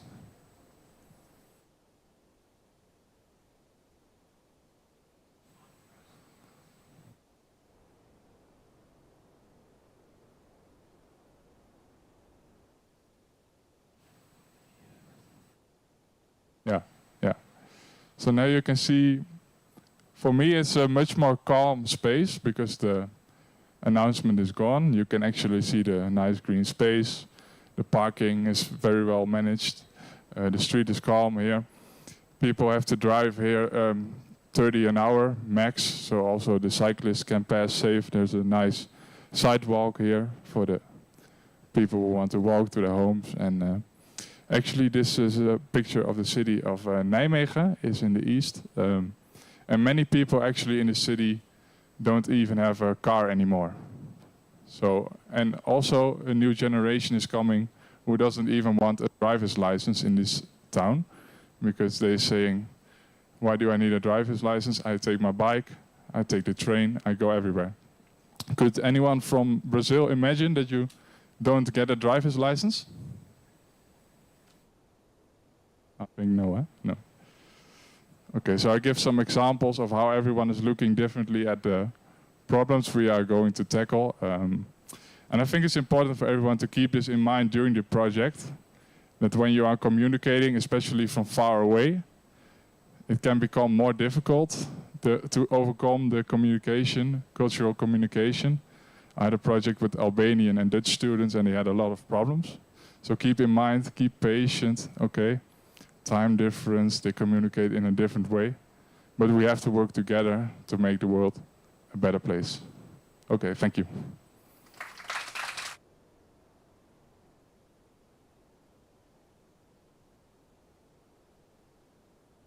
Matthäus, you need to lead us further in the day. Thank you so much, Juha and Jasper. It was actually very insightful talk, and I think it's a very important one because indeed, like the different perceptions affect how people both see a problem, frame a problem, but also it affects, as Juha said at the end, it affects how people collaborate together. So it's also about diversity. So your talk is also about diversity and about the great and also the things that we need to keep in mind when we bring different people together. So people who see things differently and people who have different concepts about different things. And listening, absolutely. Juha, yeah, I think that's a very big lesson from your talk. Like listening and understanding each other is also, it's a key part. It's a key part because sometimes you think like, oh my gosh, what is this guy thinking? But actually, it was a difference on perception. So thank you so much. Yeah, so Lulu, you can come here.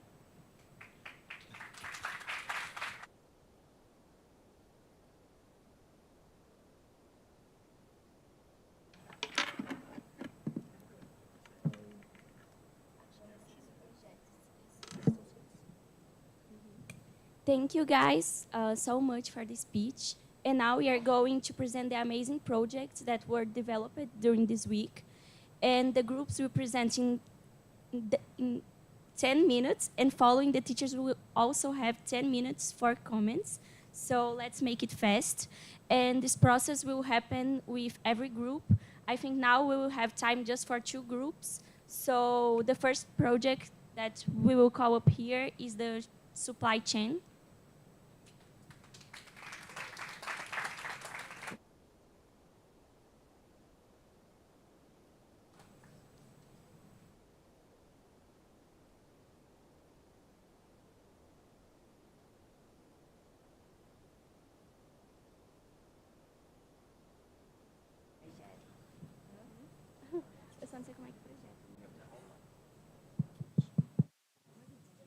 Hi. Okay.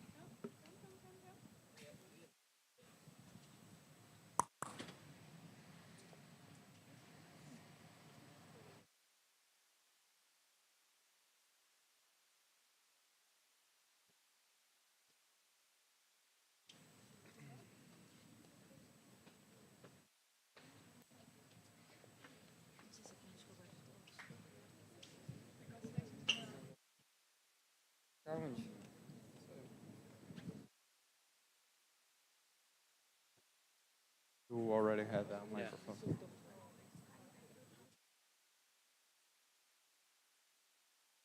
Tem dois. Ah, tá. Okay. So everyone is going to be in this side. Todo mundo vai ficar desse lado.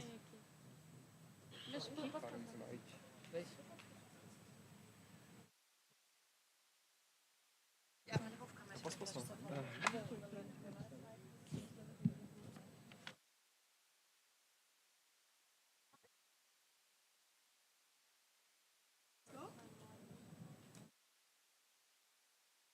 Deixa eu ficar no lado ali para poder não cantar falando.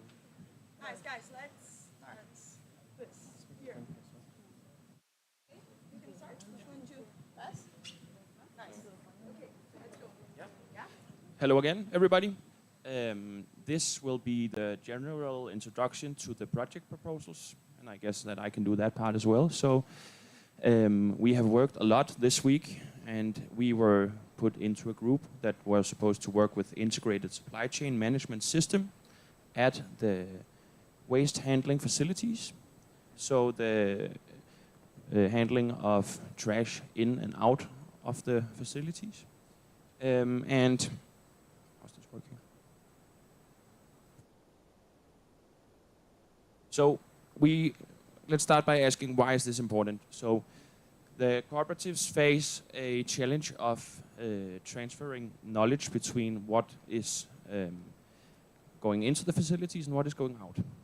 The problem is that often it's based on analog materials like paper, where they note down specific details, and which we think could be optimized by introducing an electronical digital alternative that makes it easier and more transparent to convey that data, instead of having the vulnerabilities of an analog that can disappear. So it has to be delivered hand to hand instead of on an app right now. Now, talking a little bit about the main goal of our project. So the main goal of our project is to optimize that data collection and develop a system with 2 versions, a web one for general production visualization. It will be more used by the manager of the cooperatives, and application that will be for the employees to control their production.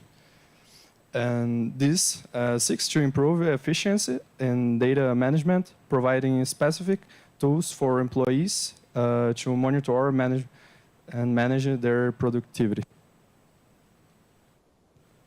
Hey guys, good morning everyone, and I'm gonna talk about how we plan to do that.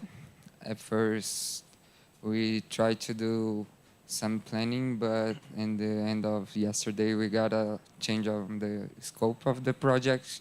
So now we're gonna develop two applications. One is mobile, the other one is a website. The mobile one will be used by the waste pickers to manage their productivity and know daily, weekly reports to know how many kilos of each material they sorted. And the application, it's for the management of the facility, so they can control the financial stuff and all the payments of the workers, the suppliers, the trucks, and other activity. Also, another point that we're going to approach is the resistance of these people within the technology, because they don't have access to all the information that we normally have. So they are pretty resistant to new technology, to use systems or cell phones and that kind of stuff.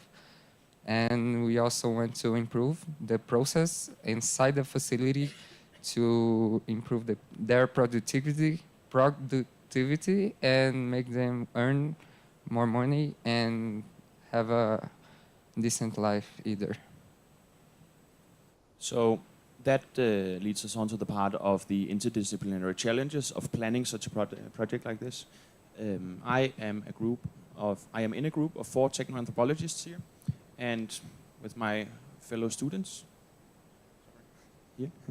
with my fellow students, we talked a bit about discovering and understanding what is actually necessary for the waste pickers to use, because one of our key interests is creating systems for the people and not against the people. So data management would be very important for us, that the management of the waste handling factories cannot use it as an incentive to oppress their workers, like saying you're not working as much as you should or could. So we need to use the data to create teamwork instead of competition. So that we design something with user input, so they feel ownership.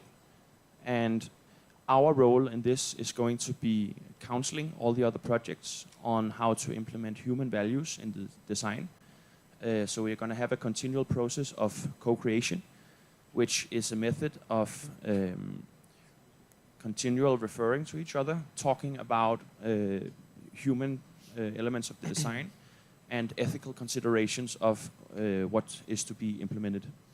So that is going to be our semester project at home at AAU, doing a discovery on that, and we are going to help all these sweet people develop the technologies. So the deliverables we will be handing into EGALITARIAN project is that we want to describe the identified problems for the waste pickers. So we have a more detailed description of how they are actually feeling from the footwork we've done here. Then we are going to do suggestions for future work, so we can make more research on an informed basis. Then we plan for a participatory approach for development and implementation of solutions, because the participatory part is a key factor to keep the waste pickers engaged and give them ownership of what they are doing, instead of having them in a relation to management and administration where they are not feeling powerful or empowered. Then lastly, we will be in continuous feedback with the other group, as I mentioned. So that's our scope, and we hope we will have a really nice process doing this. Okay, so now I will talk a little bit about the responsibility of the students in the PSP2 discipline. So their responsibility are to raise all the requirements for the project and ensure that the project will be built in the most aligned way possible with the expectation of the stakeholders, especially with the data collection and suggestions for improvement in the organization. So, talking about the UNB more specific, the software engineering course, the scope that we had is fairly different from the beginning. So we have to make all the documentation from scratch because of the new requirements. We got to do a lot of functional and non-functional requirements work, and the deliveries that we're going to make will be the minimum viable product canvas and the product backlog of the tool that we're going to implement in the future. Yeah, and the scope for the electronics systems part of our project consists of making the application which will hold all the important information for both the administrative part of the cooperative and also the workers inside of it. So the administrative will primarily be seeing the data such as the weight of the products, the current prices, etc., and also be able to see the amount of money that all the workers have been paid. While the workers themselves will be primarily only be really seeing their own prices. Their own productivity, of course. And also, we might also do some statistics to perhaps see any future profits for, like, any future future productivity for the workers. So they can sort of see what they might be getting. And also, as a lot of this information can also be kind of sensitive, it is also very good to then have some security involved to make sure that all of the information is kept secure from external threats. Okay, there is a timeline of what we are going to do during the semester. For example, in Minho, we are going to focus 2 months, February and March, in methodologies to improve the process flow, and other 2 months, April and May, to find ways to optimize data collection. Yeah, and with the electronic systems plan, the beginning part here will consist primarily of the design and the requirements of the application, to then have an idea as to how it's going to look and what it requires. And then the rest of the time will consist of prototyping and testing to ensure that we are giving the product that we have decided to make.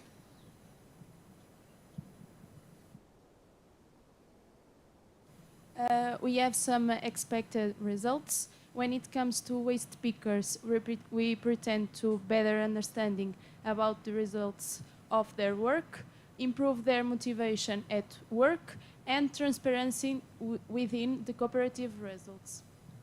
On the other hand, when it comes to the manager, we pretend to clear data visualization, productivity improvement, better data storage and security, and assess reports to assist decision making. Thank you.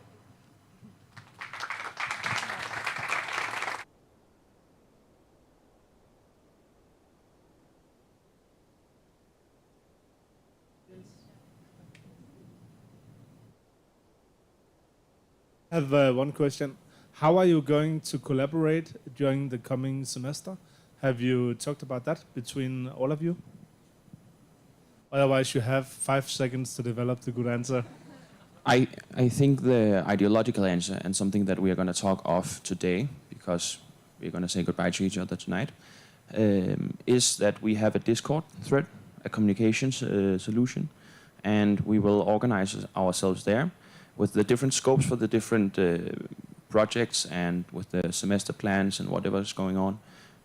We intend to structure from the plan that you saw before.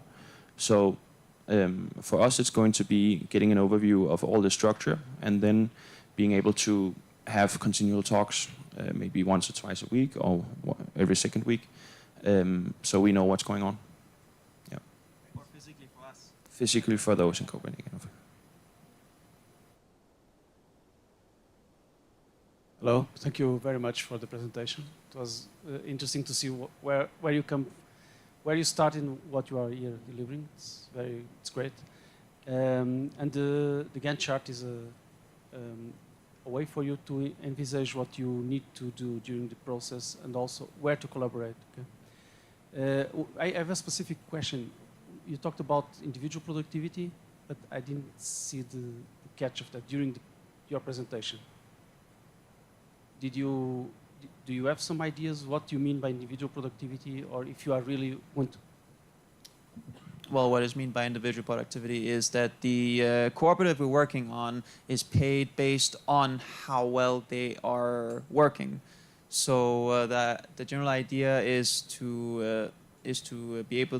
for each worker to see how much they're getting paid based on their current productivity, and also the statistics would be there to also help them see, okay, what can I expect later on as well, so they will not get surprised if for example, the market of certain materials goes down and all of a sudden they're not getting paid as much because it's expected, sort of.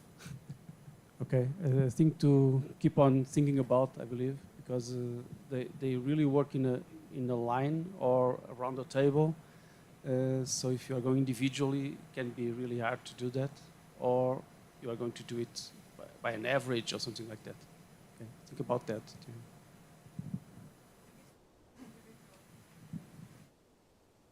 It's already individual at the facility we are working with. So it's just to help them improve that process. Thank you for your presentation, and and what you said about the facilities where you will develop the project. I think it could be a good idea putting where you will develop the project, because it is not in the Centicoup, and probably most people do not know this. So putting this information, I think, is important. Okay. Thank you. Any other questions?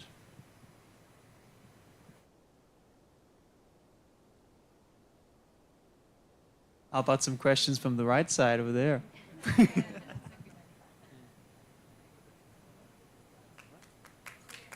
Thank you so much.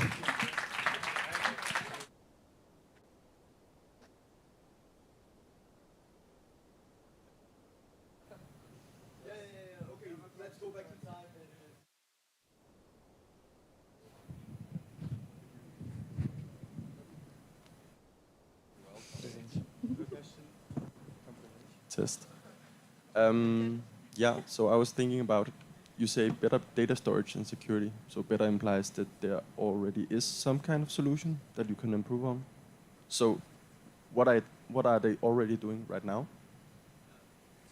So what they're already doing is carrying paper slips hand to hand. So they make sure that one person carries the information of the trash and delivers it on literally on a piece of paper with the finer details, which is obviously very vulnerable, handwritten, vulnerable and insecure, because if it's gone, then where do you have another document that can ensure that we know how much weight there is and all the finer details about the things. So putting that data into a database where you can track and trace where the trash is going, and then also see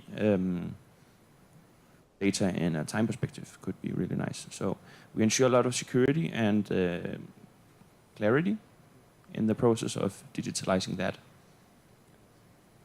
And then I have another question.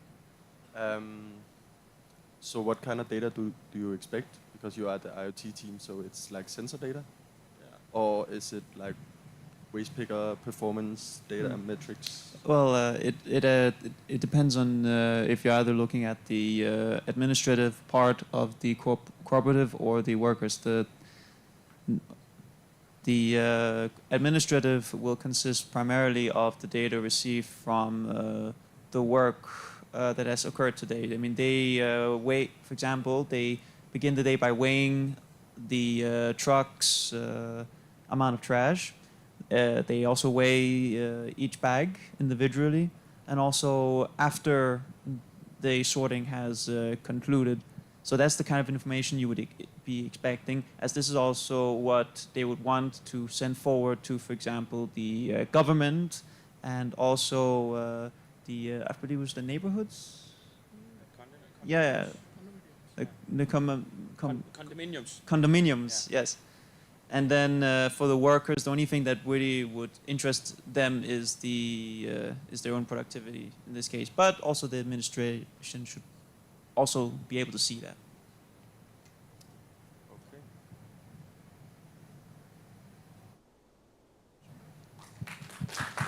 Thank you very much.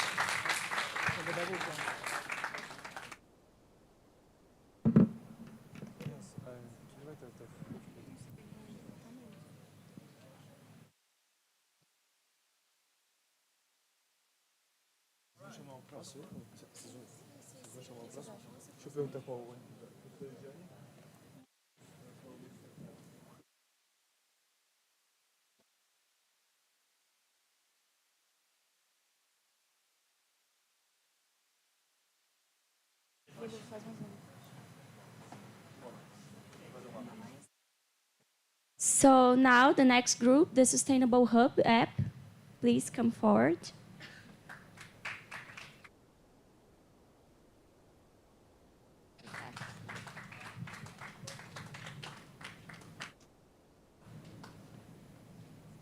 Be on your side.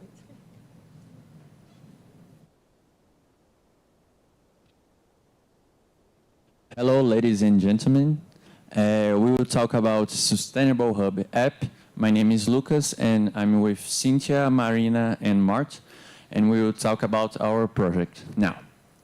And why we are doing the Sustainable Hub?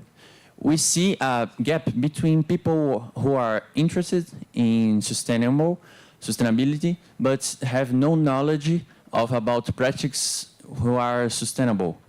And our practice goal is to unite people who seek informations and who will is interested about his sustainability. And how we do it? We will do it with an application, and on this application we will show more information and dissemination of some projects about sustainability. This project already started in the last year with another team, and they already done a beginning project documents. Some they think about the user journey and make some documents about it, and start to searching about the personas, who will use this app. And now we have some to do things like data analysis, impact analysis framework, see how will be the user experience, and do some feature outlining. Now I will talk about some data analysis and knowledge management. It's a scope for the product engineering on UNB, and we will research about sustainable initiatives already existing in Brasília, validate with stakeholders, and when I talk stakeholders, I will talking all the people will be affected by this project, and make the documents knowledge management of all this project. Showing more detail, we will start with a simple questionnaire and start the research about sustainable initiatives in Brazil, and after they share the questionnaire to the stakeholders to validate their work already done. We will make a dashboard to analyze all the results, and after we will do a validation with the old documents, with the old work the people already done with professors in UNB. After we will do a collection information manual to show how can we take information from the internet and take to the web, how this information will be shown to people, and making a new modern documents. We have a lot of documents to do for this project, And the product engineering with PSP2 will do this knowledge management.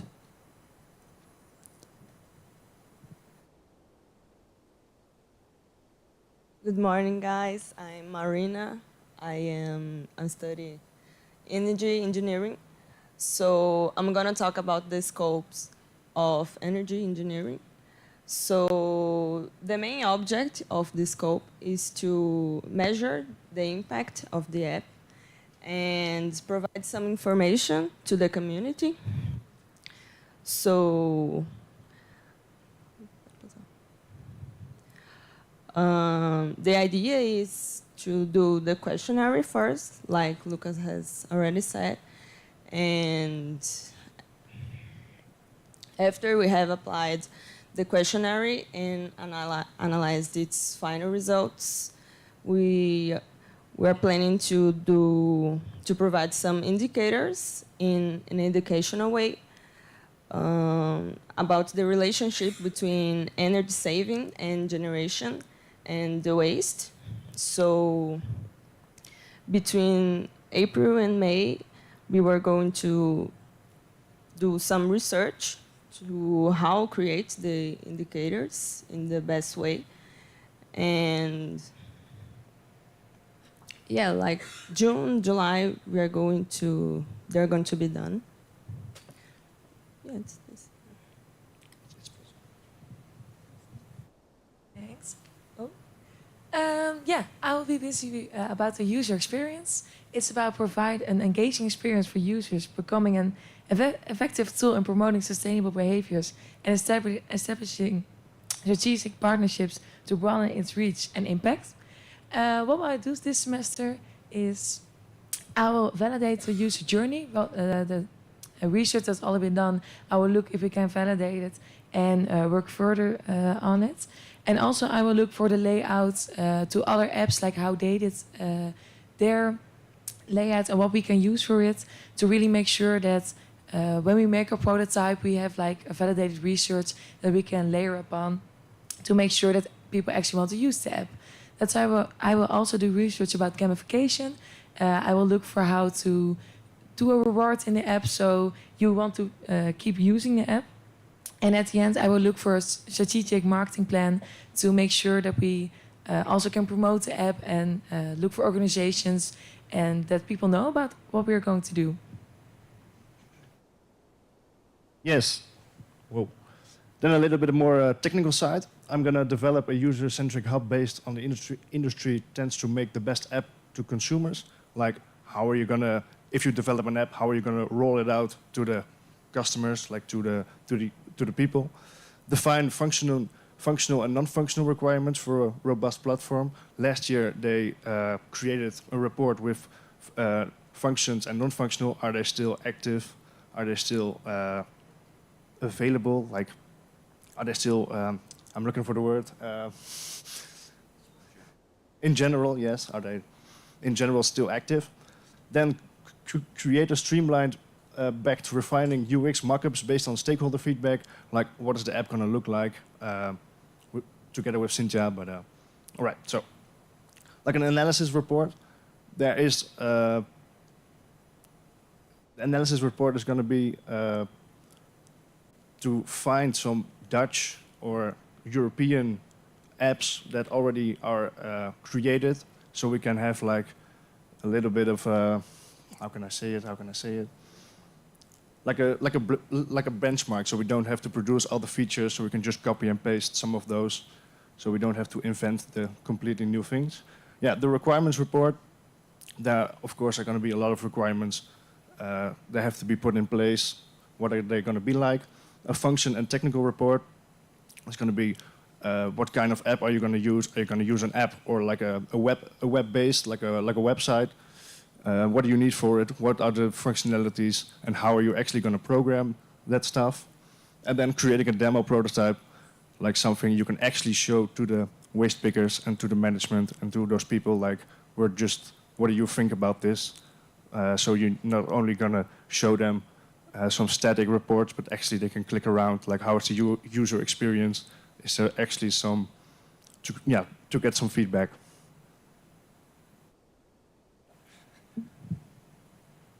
This prototype based on validated research will be tested and after will be developed. The Sustainable Hub will enable the expansion of sustainability knowledge horizons. Okay, thank you.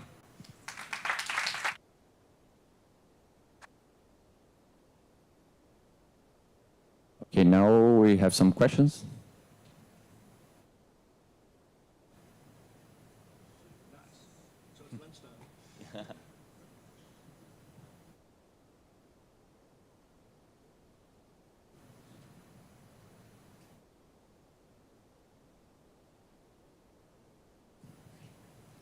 Thank you. I have two or three questions. Thank you very much for the presentation. Okay. Is it working? Yeah, it's working. Are the UNB students starting working in February on this project? It's really. Oh yeah, we are starting before the all university, all the classes begin. Yeah. So you deserve extra marks because you'll be working on the holidays. Yeah, we will work in vacation. Oh, yeah. Okay. Are there any apps that are similar to this one that you are intending to develop? That's the analysis report for. So that's where we're going to research that. So we're going to look like, are there any similarities, with EU apps or something like that, so we can base our Brazilian one off of that. So we're going to find out if there are any, yes. One of the first steps, yes, maybe. Okay, thank you very much. Thank you for your presentation. Just a quick note. I think I didn't see a common Gantt chart for all. So I saw for this, for the UNB, for Saxion, I didn't see the whole picture. And I think it is important, even for us, because in a certain moment it seems that to us that we have a demo prototype in the last one, and before that we see something like that. So it is confused. I think a common Gantt chart, it could be important for you and for us. Okay, and just at least in my phone I have an app that is World for Climate, and probably I think you have to look this one. Okay, just a tip. Okay, thank you.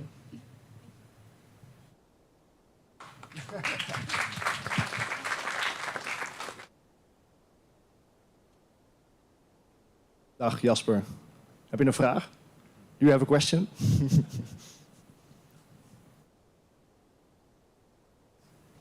Thank you. Thank you for your presentation, guys. I was wondering, your target group or target audience is very broad and big. How are you going to do that? Are you going to divide them in different smaller targets, or what are you going to do about that? Because how are you going to reach all of them? You mean the questionnaire, or the whole project, like a whole project in general? Whole project in general.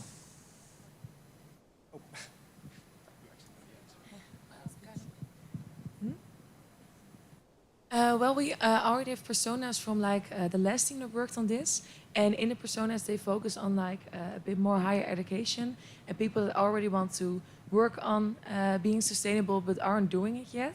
And also for my research for the companies, I'm gonna look for companies that already are interested in maybe recycling a bit or stuff like that, to make sure that to first narrow it a bit down to people who are already interested, to see if they we can test our app on them, and then see we can also reach the people that are less interested in it.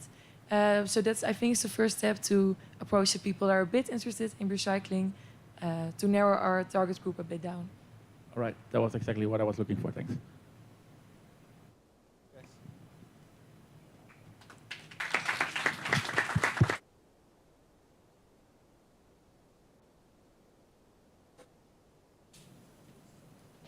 Guys, can you stay the group for a Oh, group yeah. picture? Oh, right. Nice. Please.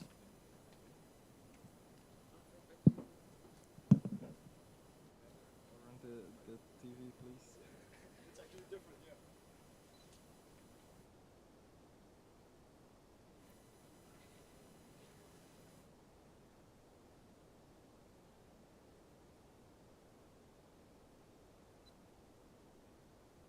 Thank you.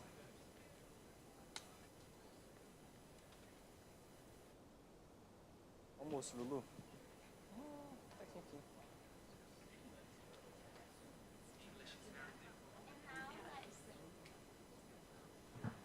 And now let's move to lunch. So good lunch, everyone.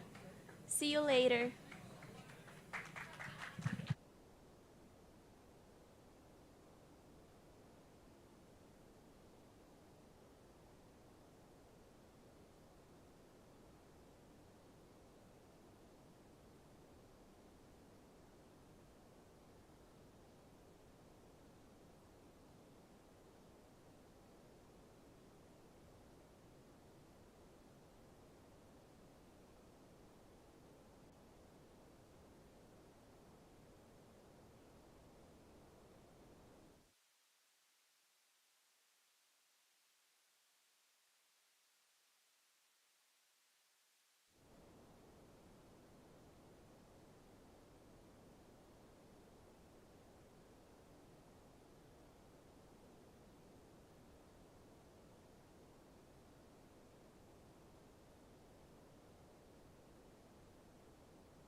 Hi everyone.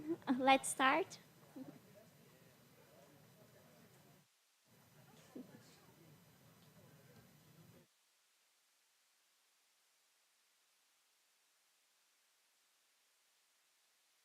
Hi guys.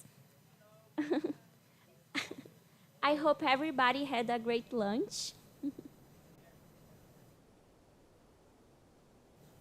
And I also want to inform that we have a list for the presence there. So everybody has to sign to prove that you were in the event. So please, if anyone didn't sign, go there to sign. And let's continue our presentation. The next group I will invite here is the Puma platform.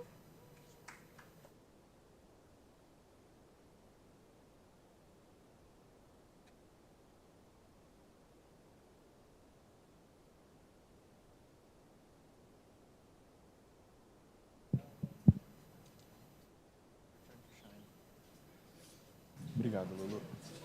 Passando aqui na setinha, tá bom? Tá bom. Thank you. Who's going to start? Should we go there? Yeah. If you stay here, I can pass you the microphone. Yeah, sure. So. I'm going to talk about the PDCA cycle that we use, the methodology. Yeah. Ricardo is there. Do we have like another microphone? Yes, we do. Tem que ligar para isso.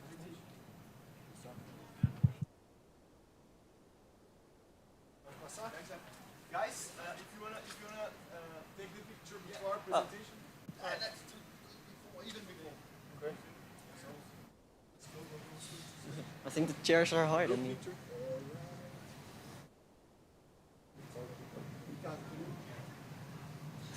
Scooch. I just want the whole group in the picture.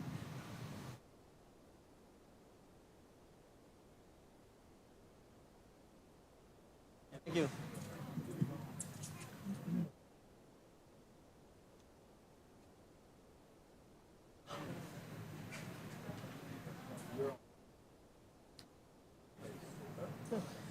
Good afternoon, guys. I'm Ricardo.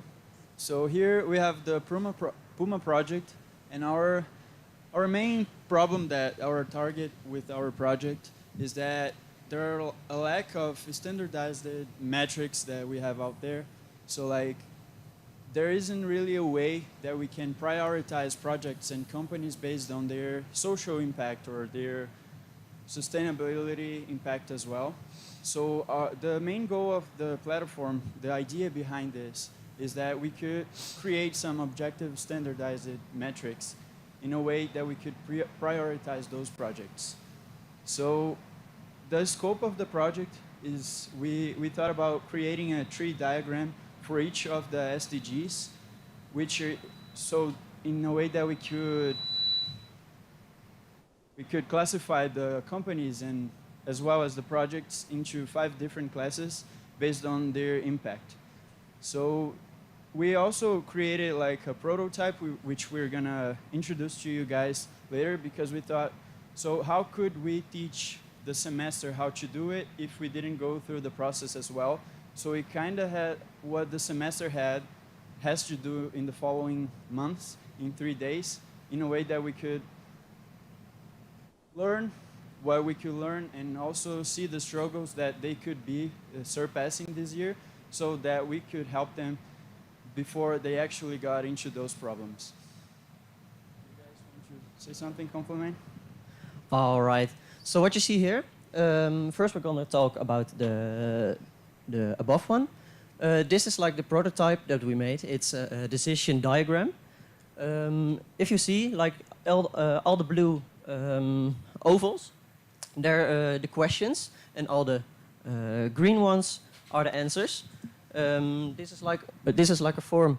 You answer the question to the answer you belong, so you tick the box. And this is an open question, so you explain yourself. And then according to the answers you give, you get points. And then you get divided into a rank, and then you know how sustainable you are. So this is like, something we put in, just no existing company. But as you see here, we have ticked some boxes and we have explained something. And if you count it, this is like 2 points, 4 points, 3 points, 4 points, and then you come out like 3.2, I guess, and it belongs to C. So your company is now a C level of sustainable, and you only get compared with another companies that do the same thing as you. So if you're like an energy company and you get compared by other energy companies, so you have like the same level of struggle or advantages at the questions. So it is honest to compare everything. Hi guys. So for making these questions, we use a production engineering tool that's called PDCA. It's basically plan, do, check, and act. This way, we could have like the best questions for the best stages in the tree diagram, and by using this, we can have like better datas on the companies, and then like classify that like in a better way, so they can like be good.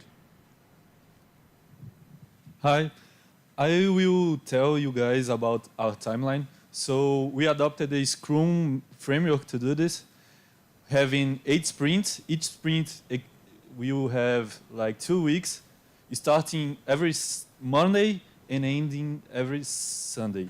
So the dates will be similar to both universities, from Brasília and from Saxon, but we will change some dates to fit it in the semester. So this part will be adjusted.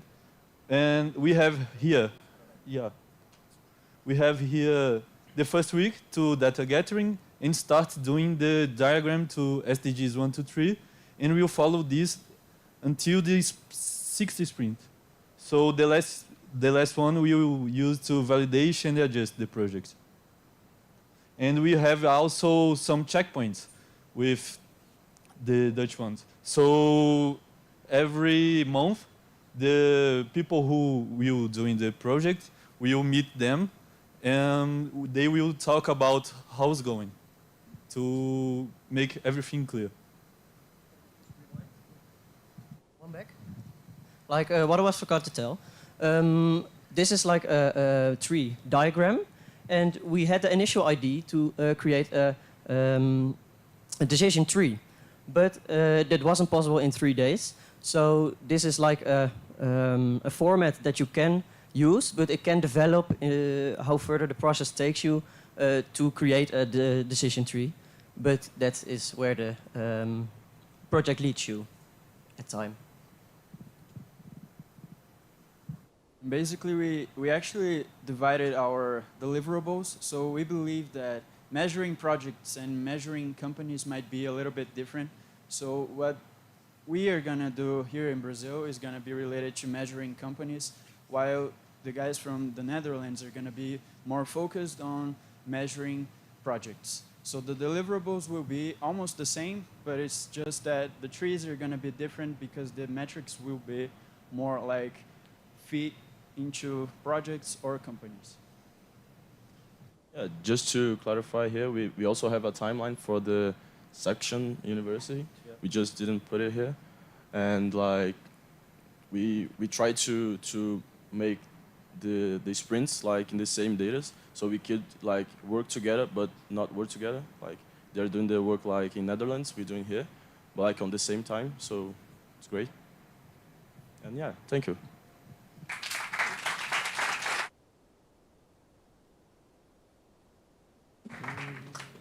Anyone have any questions, any doubts? Professor João Melo. Ricardo, pode, por favor.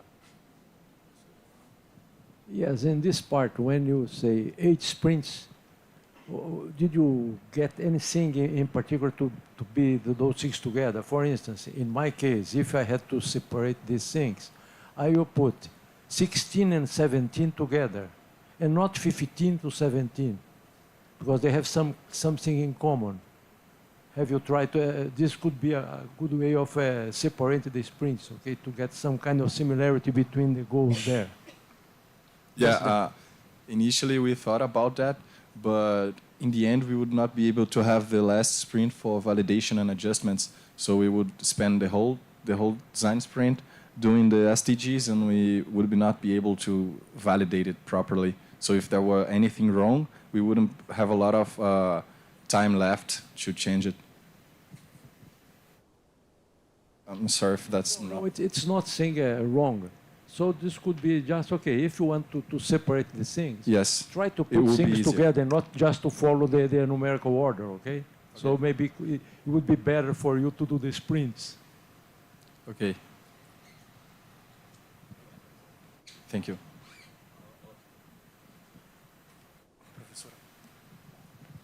Thank you for your presentation. You have this slide here, so I will start with this. Because for me it was not clear why you put the goals and you put the SDGs there. It was not clear for me. You should have tasks there, or activities, or something like that. Okay, so basically what we're trying to do is create a tree for each SDG, because not all the projects will contemplate all the SDGs at the same time. So probably when we go to the platform, we might just choose like 3 main SDGs that the project is trying to aim at. And by doing that, so we're creating like this SDGs here, it's actually like, so the tree, or if it develops to be an actual decision tree, so each one of like these SDGs is actually going to be like a decision tree. So there are going to be like 17 different decision trees for each, one for each SDG. Okay, okay.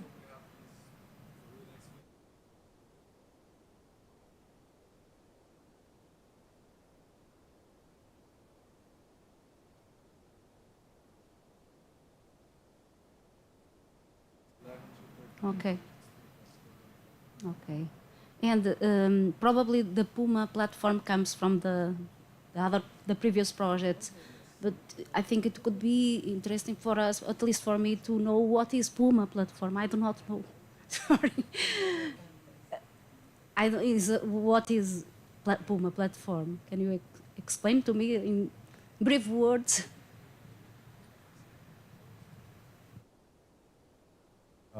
Okay, so basically the Puma platform is a platform to gather stakeholders and students and professors, because here in Brazil we have a big problem that we don't, like the uni projects, they are done within the semester, but only for the students to learn. And then after the semester, the teachers just throw the project in the dump, and next semester they start another one from the ground. So the idea is to gather all these uni projects with companies and professors and any stakeholder that has an actual problem to solve. So the uni projects, they won't be only for learning, but we can integrate them with the market, you know, so we can solve actual problems and we can give the students the market knowledge. Okay. It is acronym of thinking, yeah? Also, for me it could be interesting to have this acronym extended, Okay. for me to understand better what is it. Or is it an acronym? It is an acronym. Okay, okay. Yes. Unified methodologies, exactly. Yes, platform of, actually, no, that's not it. It's plataforma unified metodologias. Okay. Unified platform That of was- active methodologies. That was a hard question, I understand. Yes, because because Puma is so in your and it's mind. in Portuguese, the acronym, so I had to translate it. Did you already try to find other tools that already exist to make this kind of assessment? Yes. That you are proposing here? Yes, we found 2 of them. One of them, it's only for companies, and they don't do this assessment with all of the SDGs. They do it with only 5 of them, and the other one, it's also they don't do with all of them. So there's nothing that do this exactly the way we are proposing. I think there is one from the OECD that you may find interesting when if you have time later to. Yeah, I want to write that down, if it's possible. I can show you later. Okay, thank you. Anyone else? Over there.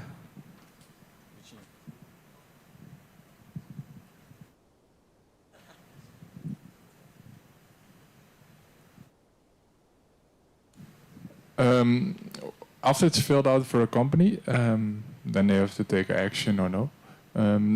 Did you think about adding funding opportunities at the end, so then they get a result, and then what can they do, and then maybe did you think about adding funding opportunities to the outcome of the diagram? I think the diagram is more like a measurement of how sustainable you are. So it is more like the step before that, and it is to prioritize the projects or companies. So if you are a company and you see like you're at the D level or just below, then you can think like, if I have this question and I score very poor on it, you can if you score for exactly this one, you see that you have to improve right here. So you can then go on and improve on this subject to get a higher grade. So this is like the step before, but it doesn't exactly show you how to improve it. It's like you know that you have to improve it, and then you can take further steps. And also we thought about like maybe for future semesters, we could actually point out which are the companies that are performing better in that scale, so that we could tell companies, so how far away are you from the top companies?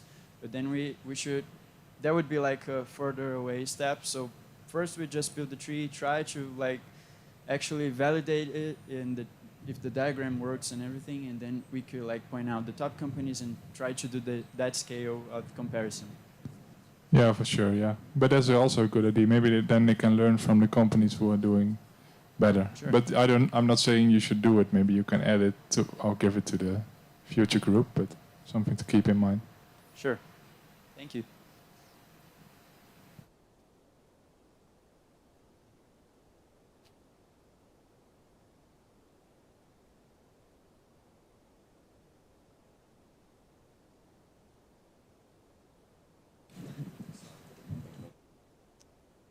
Yeah, maybe you mentioned this and I missed it, but I was wondering how do you formulate these questions and how do you validate them? Like, what's the process of defining these questions per goal?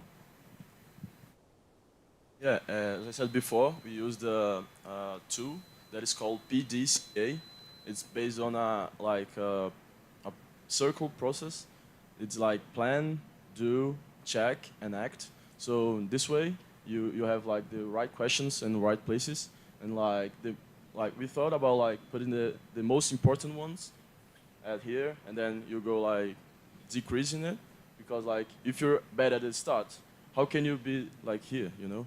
So using this methodology, we could like have a guide for these questions, and have like a better better data from the companies, and like yeah, basically that.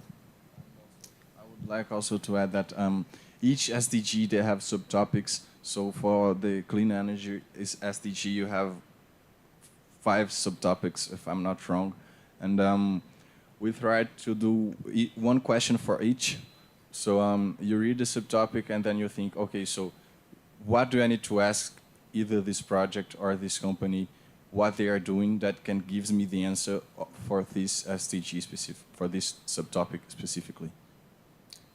Right, that makes a lot of sense. But I was more wondering, do you bring in any experts or like advisors to help verify these questions? Or is it just like something you decide based on the goals? Yeah, that's something we did. Yeah, nice. Anyone else? Thank you.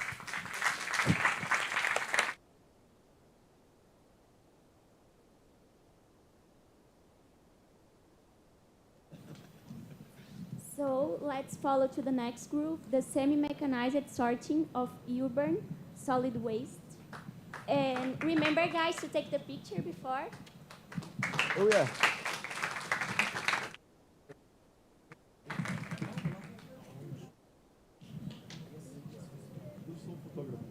Como isso aconteceu?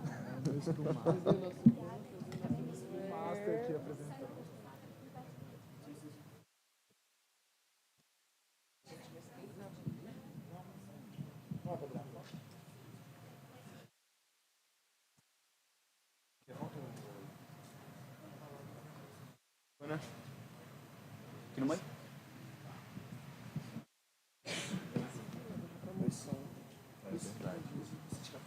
Lógico. E eu tiro com o celular.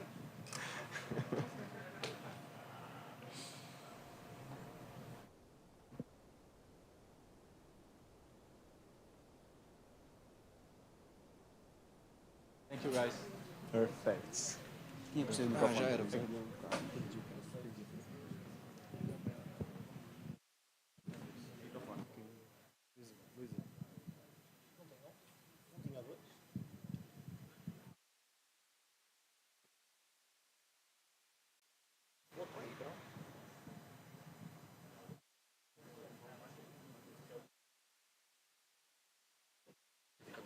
Precisamos mais um. Precisamos de um microfone. Rapidão. Ah, mas para ele. Para ele.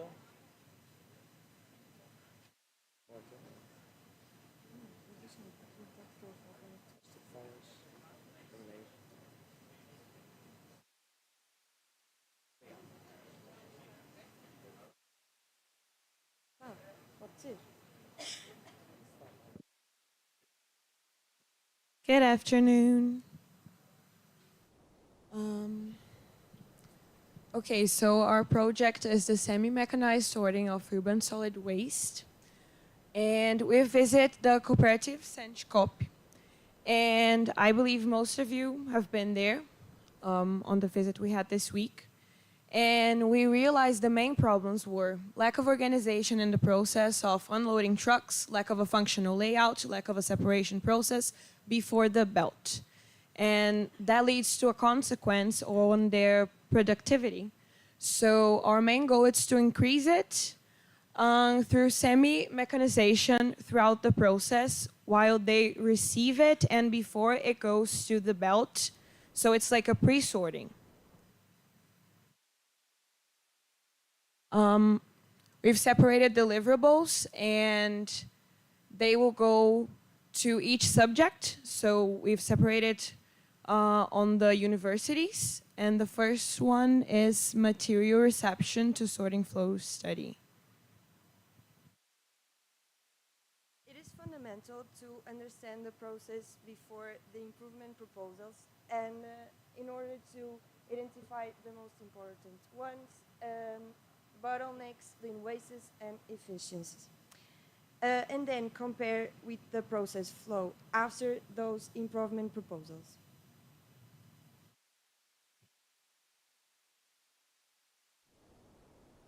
As part of the effort from the PSP1 team, we're uniting previous ideas and projects that have approached the idea of mechanizing the first step of the process, so we don't have to do the same work over and over again. So our goal is uniting it.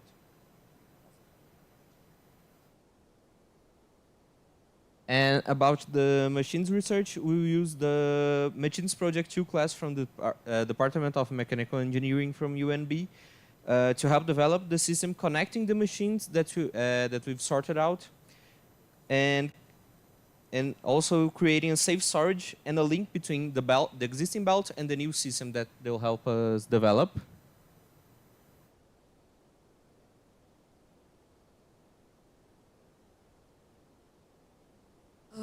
Okay, so as you can see in the picture, that's where they receive the waste. And I don't know if all of you can see right here. It's where the belt starts. So we want to implement a new layout right over here to make the process a bit better. So some of the ideas we had was to make it vertical. So we would have to study and it would be less complicated than putting machines on it.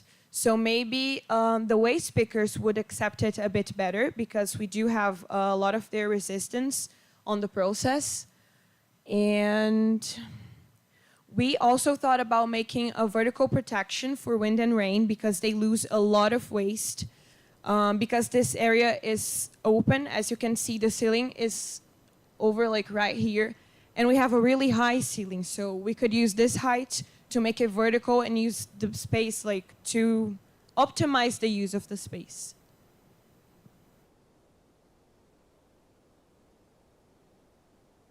So the study of viability and return of the project is very important to analyzing its efficiency. In order to do so, it is planned to use the return of investment analysis. In this deliverable, both the MINU and UNB will work in synergy to achieve better results, because we need to show them that their investment will have a feasible return.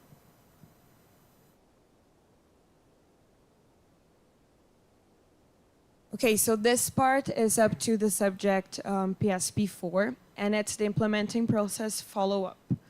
As I've said, the waste pickers, they have some resistance on, like when we go to them and try to implement something new. So first we need to collect some data to have the predictive indicators. And when we're implementing the plan, like it's the change of their management, we're showing this to them, like as it is nowadays and how it would be in the future after we would implement what we think of. So the idea is like to make them aware of what we're doing during the process and not just like get there and show them that's what we want to do. Like they need to be aware, they need to be part of it so they accept it a bit better. We need to build their trust. We need to build confidence. So after like, this is something actually really important about our project. We made sure like all deliverables, they complement each other, but they don't depend on each other. So through the whole process, we'll be telling them what is going on. And when we have what is necessary, we'll train them how to use the new machines and how to make the new layout be functional. And that's it. And after everything is implemented, we'll still be showing them indicators on how their work has been increased.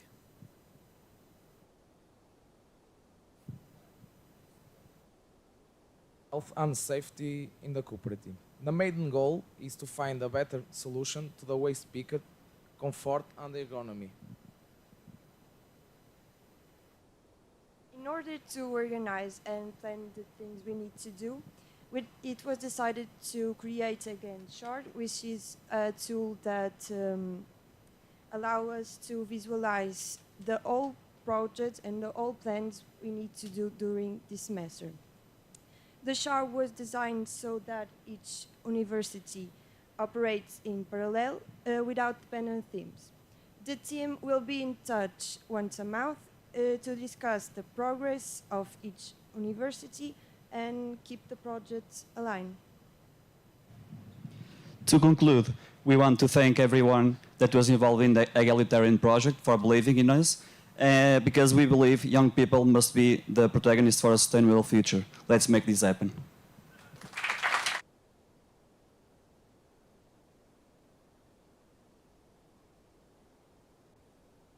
Questions?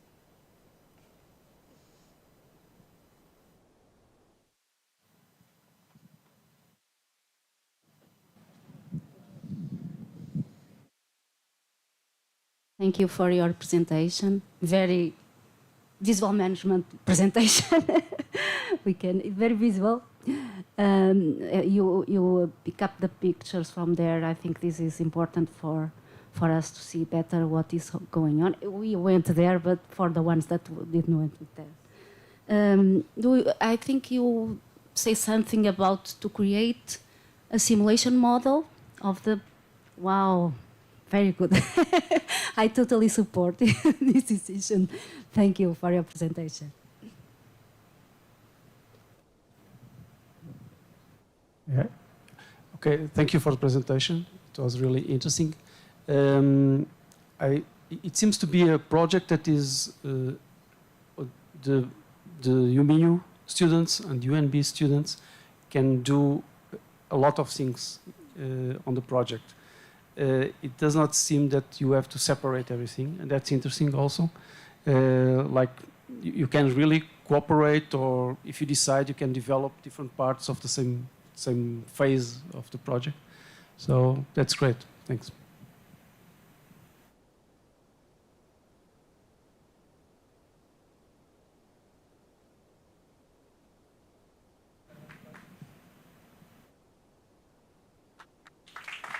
Thank you.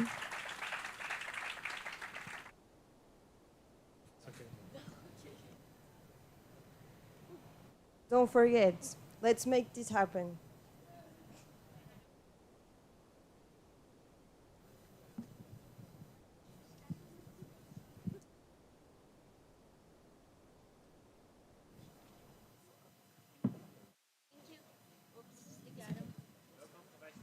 Thank you guys so much for the presentation. And the next group is IoT Landfill of Águas Lindas.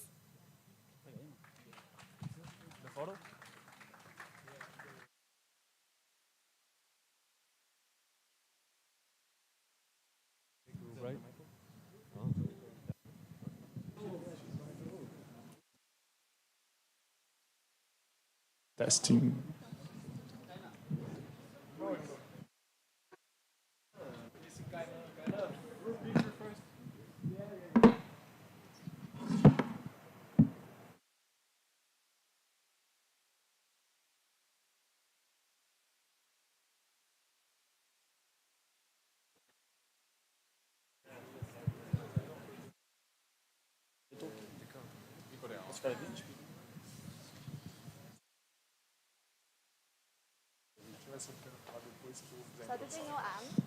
Qual é a ordem de slide? Se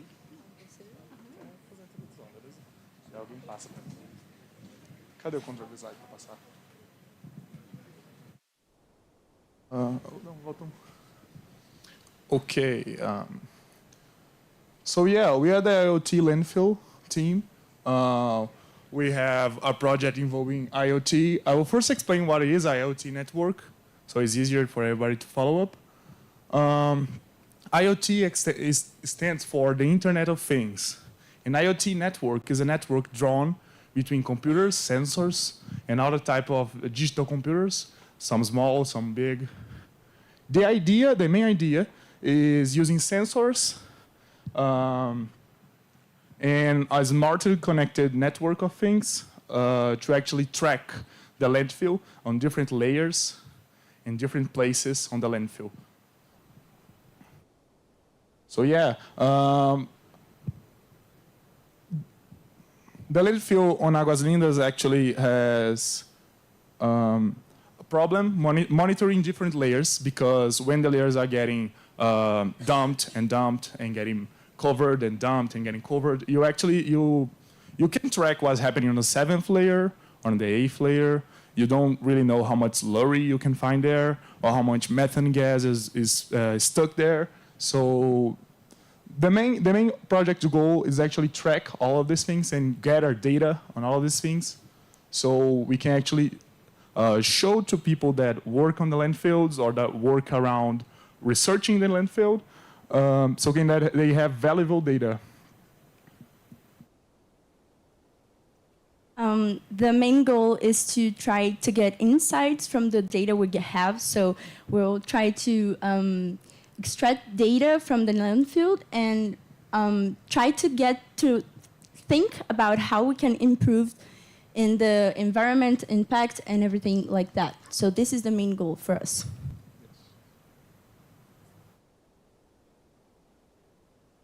And we're going to do that with the 4 teams we have separately, and each one of the teams is going to tell you a bit more about how they're going to contribute with the project. So the group of the section students, we're going to look up for the data, so what they can use. So we will look, we're going to analyze and prioritize and propose improvements for the landfill. That's especially for the environment effects. So we're going to make 2 documents, one with the proposals that we think they can use to improve, and one that has all the data like the effects and the impacts on the environment. Yeah. So yeah, big data. We from UNB and Aalborg University, we are mainly the guys from the big data. We are thinking about delivering a dashboard that actually shows all the data that we can scrape from all the sensors and all the layers of the landfill. Our main objective is populating a database on an API, so we can centralize all this data and then make analysis of this data, and possibly in the future even create machine learning training, so we can predict things on the dump. For example, a percentage of chance of having a slurry bubble somewhere, or maybe how is the chance of a methane gas is actually leaking on the air. So yeah, our main deliverables are this dashboard that can help people who work on the landfill and people who research their landfill, the interconnected network with all the sensors and computers, and a server with a centralized database, so we can actually make routines of analysis, and we can actually produce valuable data for people, valuable insights that can help people make better choices. So,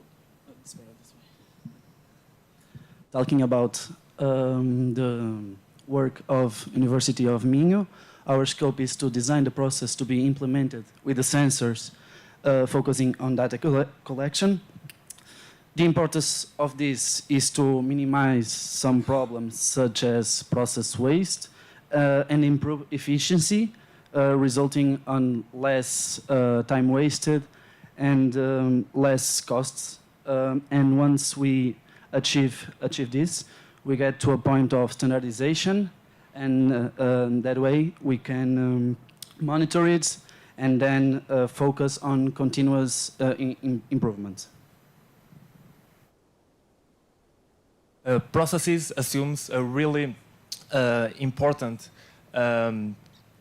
for this really importance for this project. It's crucial to understand the processes to identify process wastes and increase the efficiency. So we pretend to have a connection, a strong connection and communication with all the stakeholders, landfill of Águas Lindas, students and professors, to make an as-is process model, building an as-is process model, and later we will do a to-be process model too.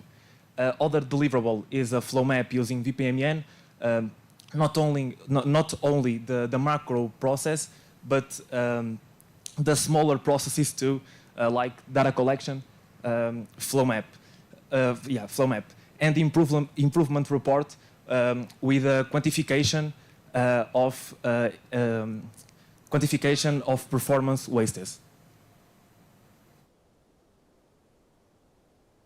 For the PSP2 team, we're going to define the system's requirements. So we'll be working a lot with the big, how do you say it? Big data? Yeah, big data team in Aalborg and also in UNB.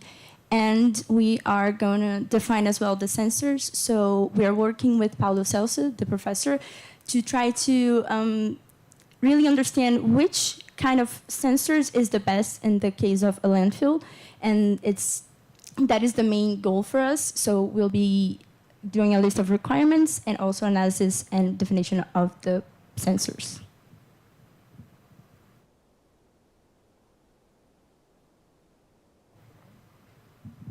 So it has already been said, at least from Minho, but from February to March, we will be developing an as-is process model, and then from there forward, we will do the to-be process model, and we'll present as well an important report. So as I said, the section is going to make 2 reports. First, we're going to do the analyze, and then afterwards, we're going to make the proposals. Yes, so this is just to try to make you guys see that we're going to have points of communications between all universities during the project, and this is how we thought it would be. Something went wrong, okay. Okay, so yes, I think that's it.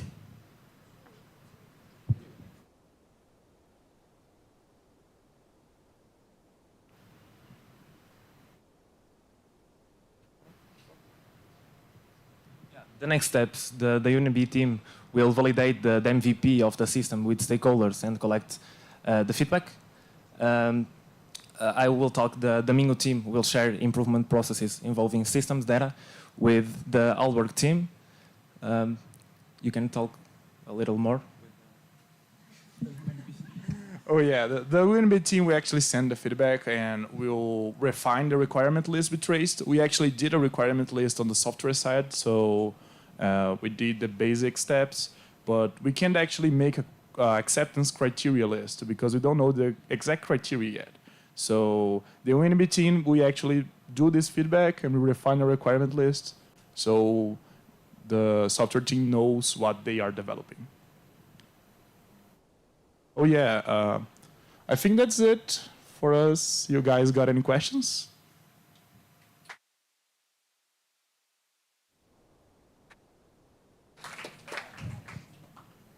Yes.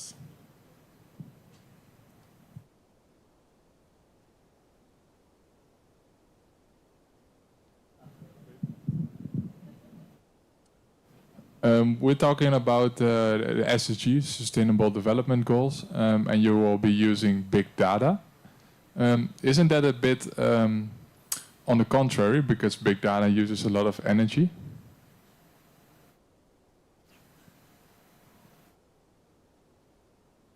I think that the main goal is thinking that we are ready, the computer that is going to make a routine that is going to run analysis is already going to make the routine that will run analysis for someone else. So I think we could actually use that impact that is already going to happen. Like the energy spent on the computer is already going to be spent anyway. So it's better that it's spent on something that actually helps people with data they can actually use on the day of work, so they can extract slurry on a safer way or maybe on a better way, so they can actually stop leakings of methane on the atmosphere. Yeah. Okay, and where do you store all this data? Where will you store it? The idea is actually using a database. We haven't agreed yet if you're going to use a centralized database on a server, our server, or if you're going to use something like Mongo database. That isn't ours. It's on their server. We are going to pay a server for this. So we haven't decided yet, but yeah, we could actually use one of the university servers as well. University of Brasília has a lot of servers, empty ones that we can use. So yeah. Okay, and then maybe you add a solar panel and then it's all good. Yeah, exactly.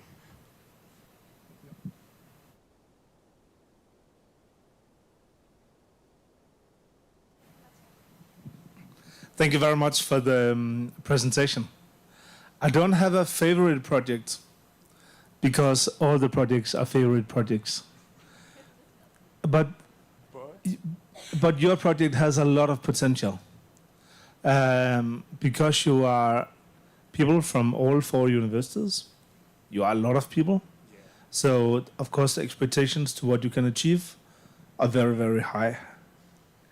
And I think we will be following your project carefully because of this complexity. And I really hope that you will manage to find a good way of working together, all of you, and that you can say exploit the potential you have in order to actually make some working solutions. So it's not so much a question, but maybe more a comment to say that I hope you will be able to define really a common goal and be very clear about what it is you want to achieve together, because then I'm sure that you can also achieve it, and we will be looking forward to see what you will be able to do by the end of the semester. Thank you very much.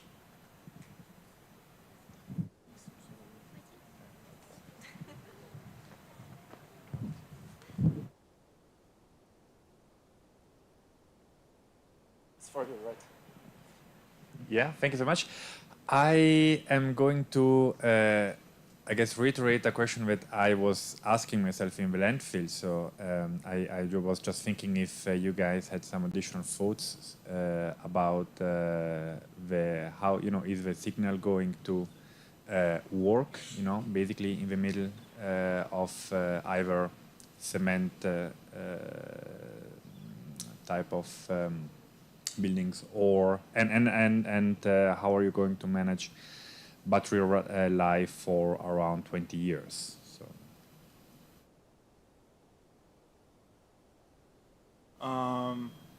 We haven't decided an exact sensor list yet, what exactly sensors we were gonna use. But nowadays there are actually like microprocessors and digital microprocessors that can last decades with one battery charge. So I don't think the life that like long life from the digital equipment is actually going to be a problem for us, especially since the landfill is so recent. So yeah. Was another part of a question? Yeah, and the second one is the signal, right? Because I still haven't figured out where you're planning to put these IoT signals, but I think that, I mean, it's going to be quite tricky, also considering then, you know, in principle, the pile of waste, you know, is going to increase. Yeah. We actually haven't decided exactly how or what type of point of control on the network we're going to choose, where we're going to put it. But since they can extract the slurry from different layers on the landfill, I think they can actually pass cables, or we would actually be able to reach the signal from the sensors. Yeah. Thank you so much. Does anyone have a question? Oh.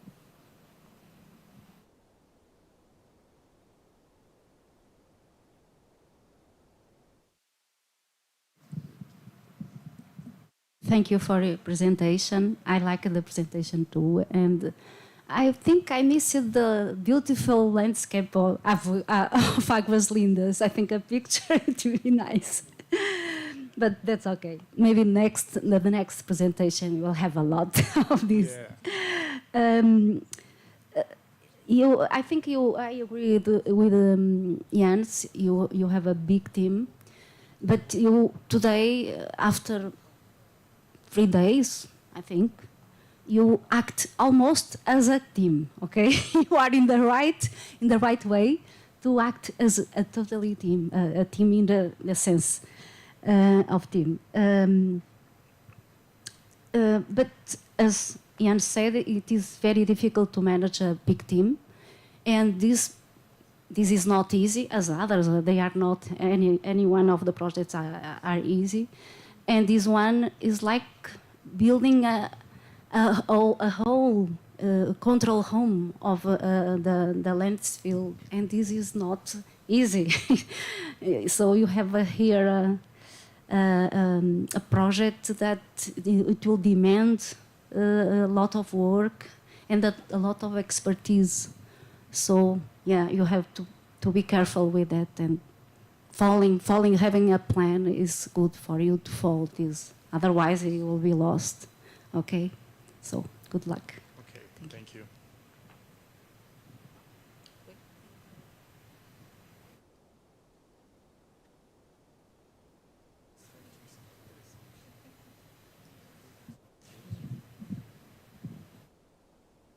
Yes, as Jens already mentioned, it's special that in this group all the universities are present. And in this very last slide, I see a lot of dependencies, like one uni providing data to the other several times. What have you agreed on in terms of project management to make sure that if one thing doesn't happen at the right time, that the whole system is collapsing? Yeah, when planning things, we actually we thought of that. Like, what if the requirement list actually never arrives? So the software team can never build the software. So that's why we started doing things already. Like, we drawed an early requirement list so the software guys can start already working. We took a look already on the sensor list. We didn't actually choose ones, but we chose what would be most likely to use. So we aren't going blindly and waiting for the other teams to give light to us. Everyone is carrying one torch. That's the best way to say it. We try to do things thinking that it won't depend on one another, but make things better. So it's good to have and not a must. So we're trying to manage like this. Okay, thank you.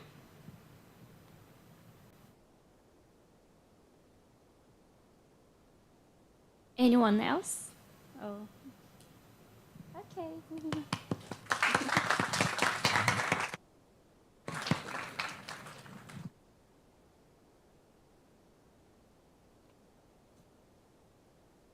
Agora eu sou educada.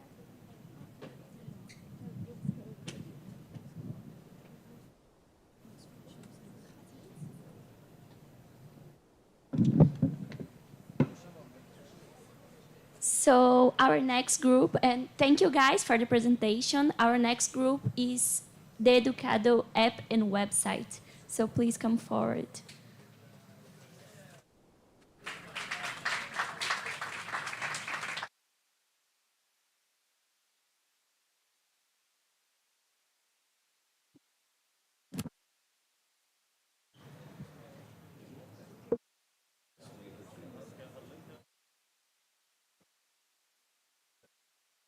We're still missing on two guys. The one you join the picture.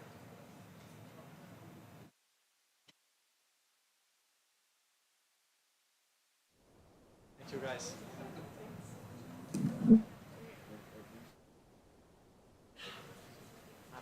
Eu posso falar.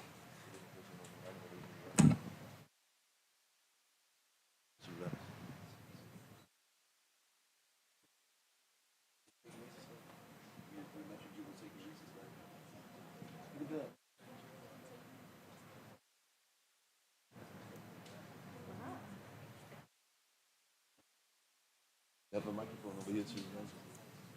I'll bring this one to the other side. Okay, hello everyone. Okay, are you guys listening me well? It's fine. Okay. Educado project is actually a project that we are building for the last semesters. So we have since the first semester of 2023 that we start building all the requirements and gathering backlogs. And actually, this project, as I said on Monday, and for those who wasn't here, this project is all about getting education for the way speakers. So we are building content for the way speakers, so they can have more opportunities in their job, in their life, especially in finance way. So they are a lot of contents they want to be more. They have more opportunities to learn, and they're really grateful for this. So they want content, they want learning. So that's really great. So in the first semester, for the last year, we were building all the requirements, as I said, and the user interfaces. And then in the second semester, we actually built an MVP for this. And we had a finance course creation was our MVP course for this project. And in January in 2024, we have the first validation with the app working. So we were able in this last week to get there and have a validation with all the app. And we are explaining this right now. And I think also someone asked today about like how the way speakers, they know how to manage their money. So with this app, we hope to help them manage this money, like making courses for them to know, to learn new things and to have other knowledges, to do a better job and to know other things about life. Yeah, so I'd like to elaborate a little on what you said, Yara. As you said, we've worked on this platform already, so our project is a bit different than yours. You're going to work on it in the next semester. We've already done it. So our week down here has been spent doing usability testing, and we're going to show the results of that. But first, I'd like to show you the app so you know what we're talking about. It's a little easier understanding once you've seen the pages. So generally, you open the app and you get to a welcome screen explaining a bit about what the app does and how you go about learning with the app. then you get to the main page where you'll see your courses once you've registered them. And you can go into the Explore page down here, where you can find different courses. For example, personal finance course, like you asked, Natasha. And you can search for those in there. Once you've subscribed to a course, they consist of these sections. Sorry, cut out there. These sections, which then consist of lectures, which are made by the lovely people at UNB. They're creating the courses, at least in the beginning of the platform, on the web application. We're not going to be showing the web application, but there's a platform where they can do content creation. Nice. And when you're taking a course, you have these lecture pages where you can read and watch videos about a subject, and then you get these quizzes. And this is the idea that you take these quizzes, you answer correctly or wrongly. If you answer correctly, you get some points, and they add up on your profile. So we've added gamification elements to make it enjoyable for the users. If you answer correctly, you get this lovely green. You did it. Yeah. We're also adding certificates. They're not there in the platform yet, but they are coming to be able to verify to a later employer, or for the content creators to verify that they've made courses on the platform. So we hope that's going to be an emblem of with it's a trustworthy certificate, so you can prove that you know this skill or this subject. Yeah, and you have the profile page here. You can see the total points of the user and the level you as part of the gamification. Yeah, I don't have much else to add. Okay, so I would like to talk a little bit about usability testing. So usability testing is very important when working with software. Actually, just in general, testing is very important to make sure that the software works as it should. So usability testing, as the name suggests, has something to do with how to use the app and how well you can use it, the usability of the app. So naturally, you want to test the people who are actually going to use the app, like how they use it. So we did that. We went to a cooperative and had some usability testing with the waste pickers. And so how did we do this? We made some tasks for them to go through.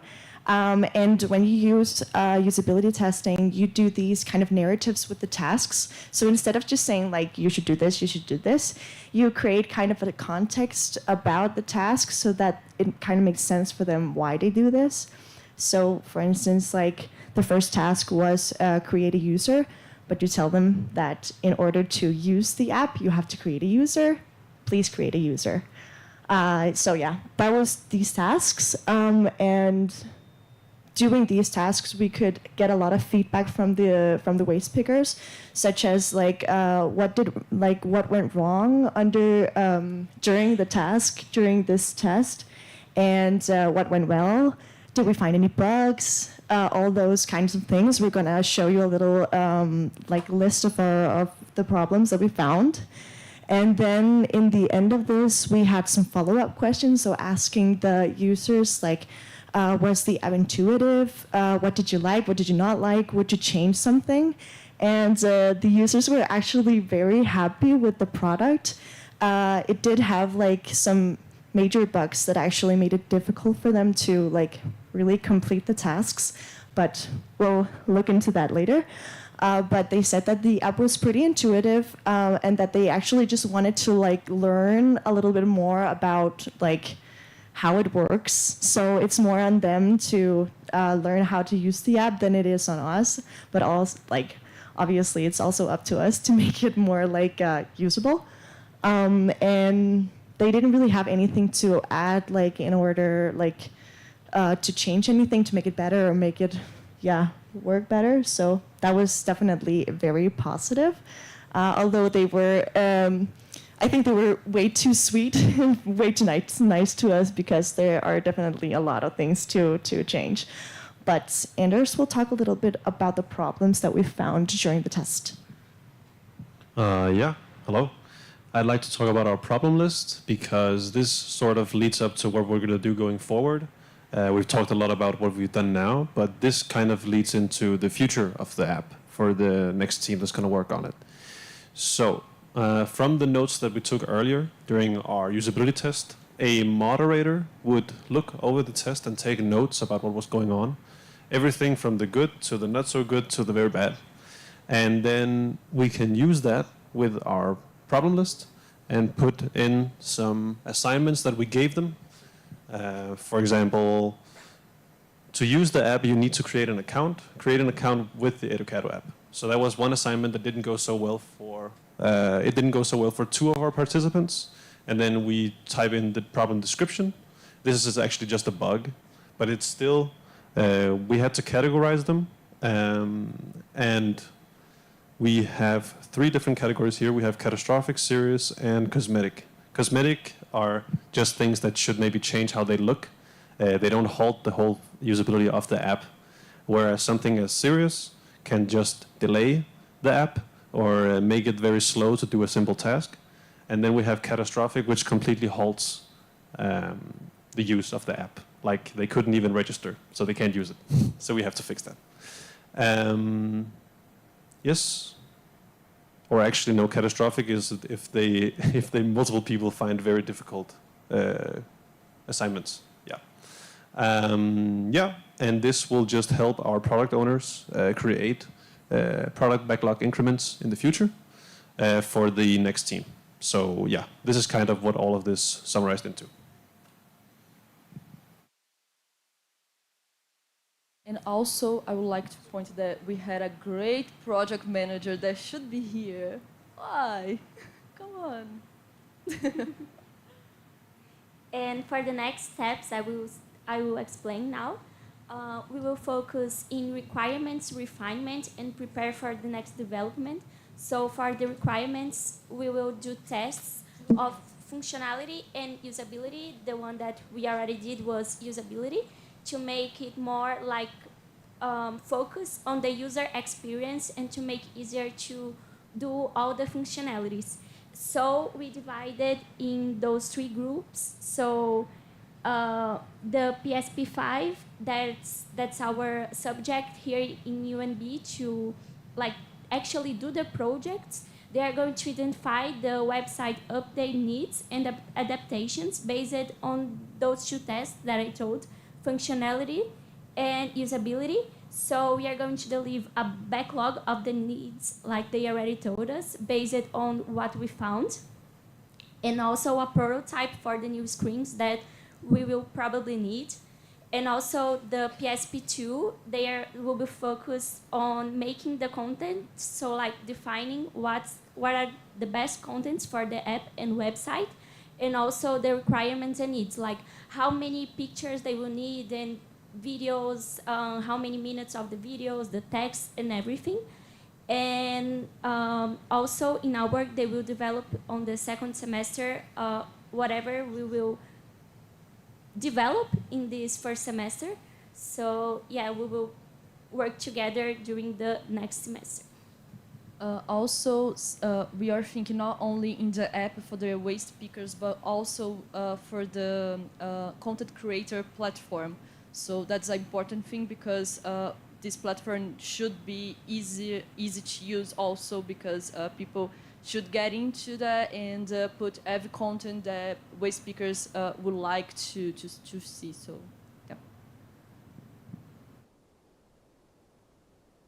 Thank you. You guys have any questions?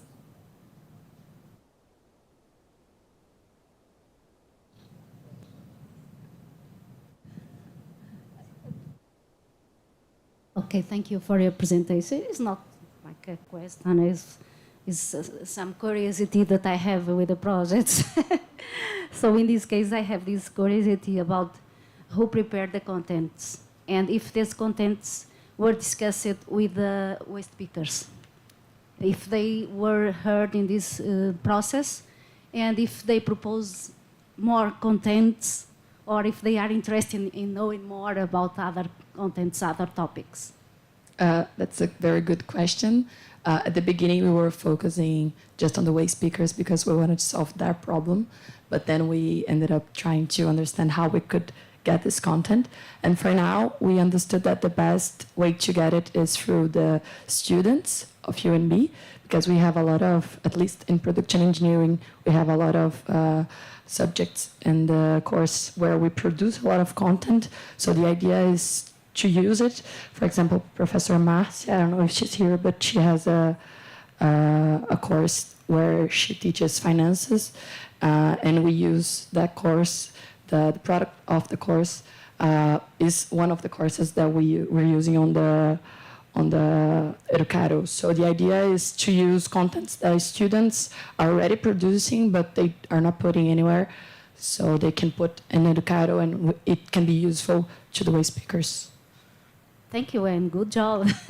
And just to add, we asked them also, like, what do you want to see? What do you want to learn? So they told us, oh, I want to learn finance. I want to learn, like, education for my children and this kind of stuff. So we are, like, bringing together everything they said for the next semester. So this semester, they will define how we are going to do it.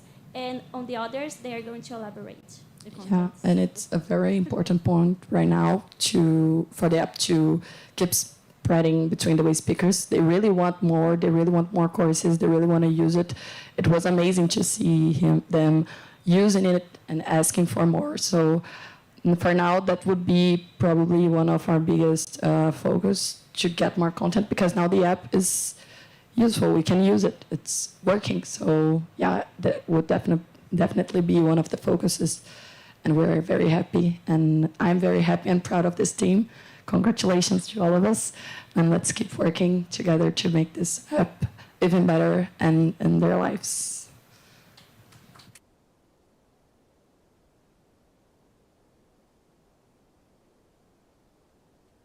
This is the first team that I see that you say people from one semester is transferring the knowledge to the other semesters.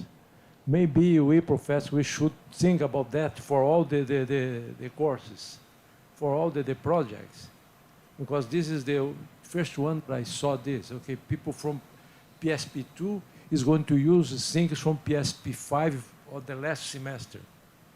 And people from, for instance, the other projects that are the machine, for instance, for semi separation, would be a kind of, and then I'm putting this question not just for you, okay, but for professors, how to be an obligation of the projects to have a final conclusion that says, okay, this is just a partial product, and next semesters we have to do this and that and that. It's like, so this is something that we should try to do it. So congratulations for your project.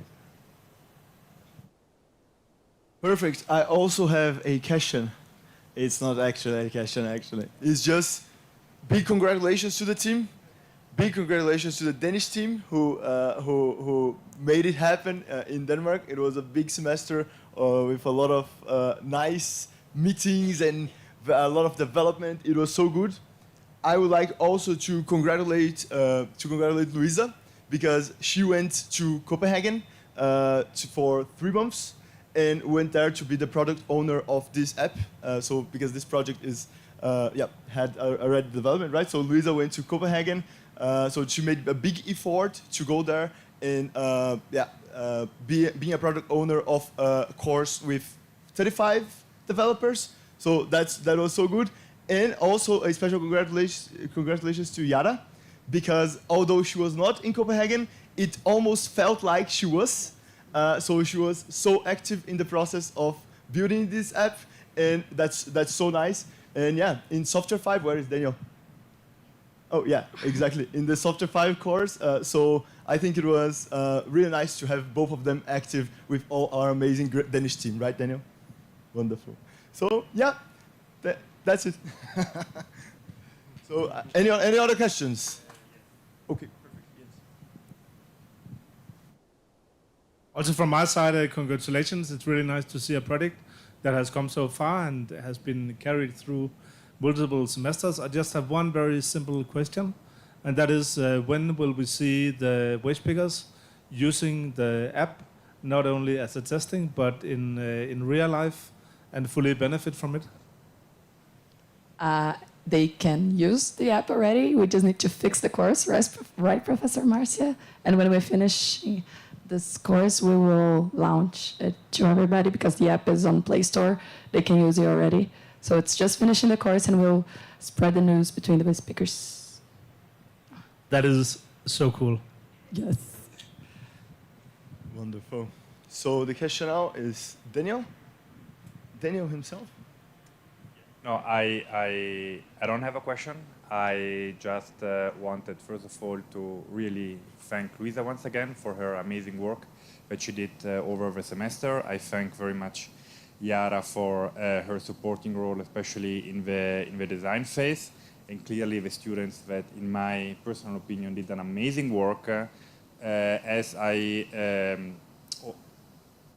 multiple times repeated to them, and that's also something I like to share, like as a software engineering professor, I'm particularly proud of this product because I am not aware of any other project, also at a master level, where the students basically develop a product that goes from the initiation phase, from the requirement phase, up to deployment into the Play Store. So as Luisa was mentioning, indeed, like waste pickers already now have the opportunity to download and use it, as long as clearly there is going to be content in it. And this is now also the duty of Professor Marcia, that will engage over the next semesters to the content, and then it's going to be our next year, and we have here one of the members of the new Software 5 generation that is gonna to work to fix the bugs that our actual Software 5 students were managed to identify and evolve the app to make it even more usable and engaging. So, to all of you, amazing work, and very well done once again. No. Oh my God. Okay, we have Frei. We have Frei. Nice. I recently did a semester project on an app that was used to educate kids with special needs to gain more digital literacy.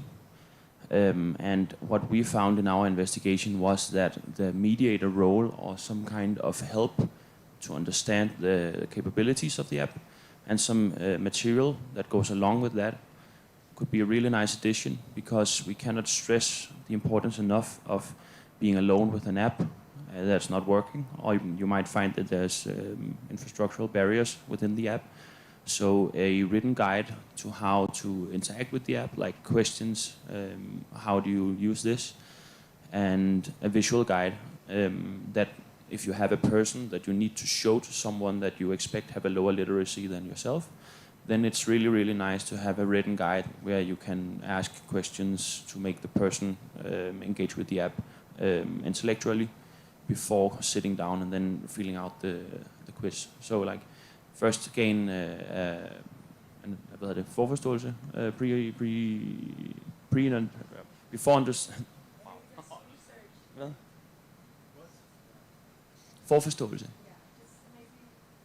But yeah,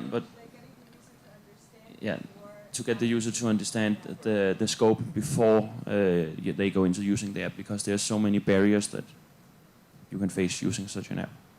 Yeah, it's a very good point. Actually, when we talked to them, they were like trying to understand it better. You want to talk about it? Yeah, so one thing that we noticed was that they didn't really understand how to use the app, and multiple times they were just like, how do I continue from this from here, right?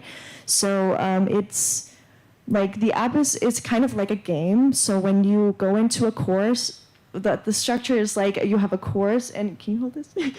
You have like a course, and you have lectures and exercises. So whenever you go into a course, you go into a section, and then you're presented with a lecture. You have to swipe in order to go to the next lecture or go to the next exercise, and that wasn't really intuitive for the users. So what we were actually thinking to do was to make kind of a tutorial in the start when you open up the app.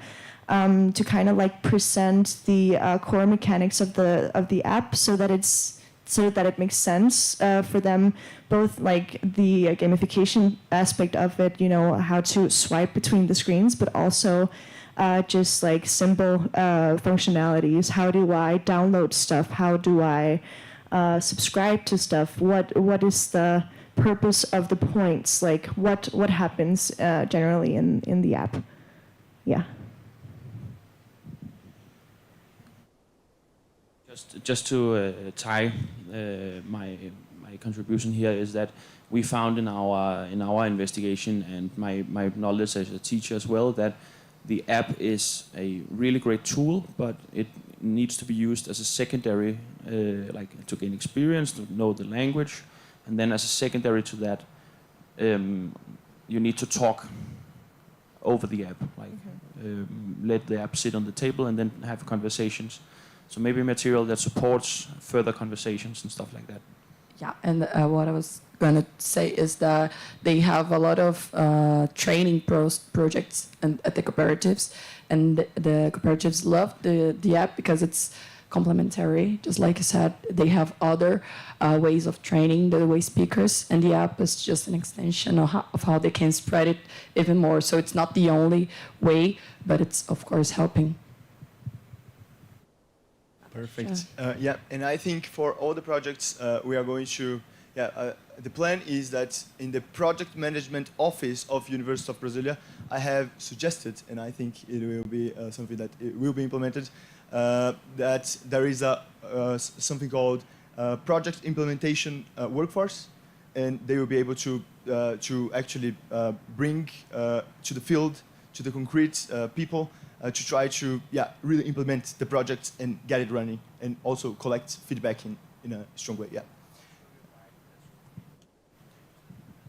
Perfect. Thanks. Natasha. Now, first of all, a question from Paul Sousa himself.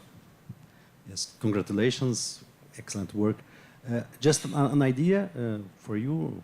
You can work this semester. I have the discipline occupational safety and health, and we have 40 students every semester.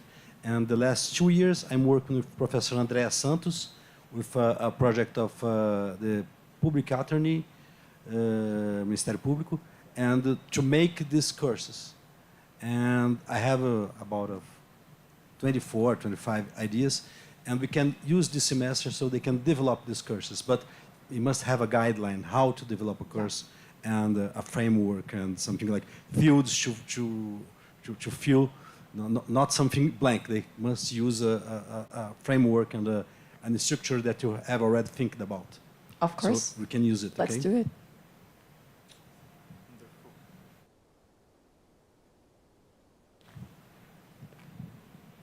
Natasha. Thank you. As a comment for this group, but actually also for all the other groups, you were just talking about how accessible and intuitive things are for the users. As we've promised in the project proposal, we would also pay attention to making things accessible for people with disabilities, like, for example, visual disabilities. And we have this teacher at the research center at Saxion, and I think Mart will put, where's Mart? Her email in the Discord, so all the students of all the groups can contact her, and she's really happy to receive your questions. So please do so for any accessibility and inclusivity issues, to make everything accessible. If you make like an app or a website or an interface, to make sure that everyone can actually read it and use her. We've also promised this in the project, so I really want to ask you to do this and to make sure that you take that into account. That's for all the groups. I think that would be perfect, actually, because we think that that's something that we don't know for sure everything about accessibility. So having someone that actually knows this and have the study about this, so it's amazing to have it. Yeah, it's because one of the waste speakers, by the way, she was struggling to see everything in the app. She was, so it would be amazing to have this. Thank you. Any other questions? Therefore,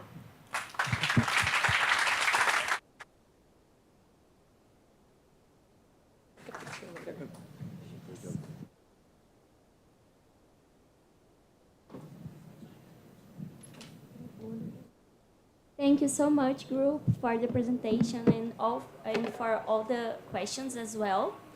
And now we are going to proceed to call Gabriel Fiuza.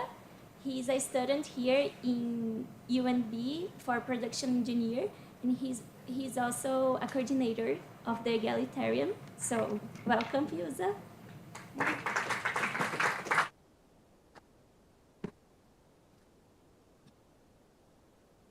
Good evening, everyone. Good to see you all. You are here a week as well. I believe the whole week you already heard a lot of Portuguese, so I believe if I speak Portuguese, it won't be a problem. Yeah, no, just kidding. Yeah. So the idea here is to talk a little bit about how we manage this whole portfolio, all these projects that you guys presented. We need to work with them during the whole semester. We have 4 universities involved. It's not very simple to manage all that. So the idea here is to show a little bit of how we are going to manage this.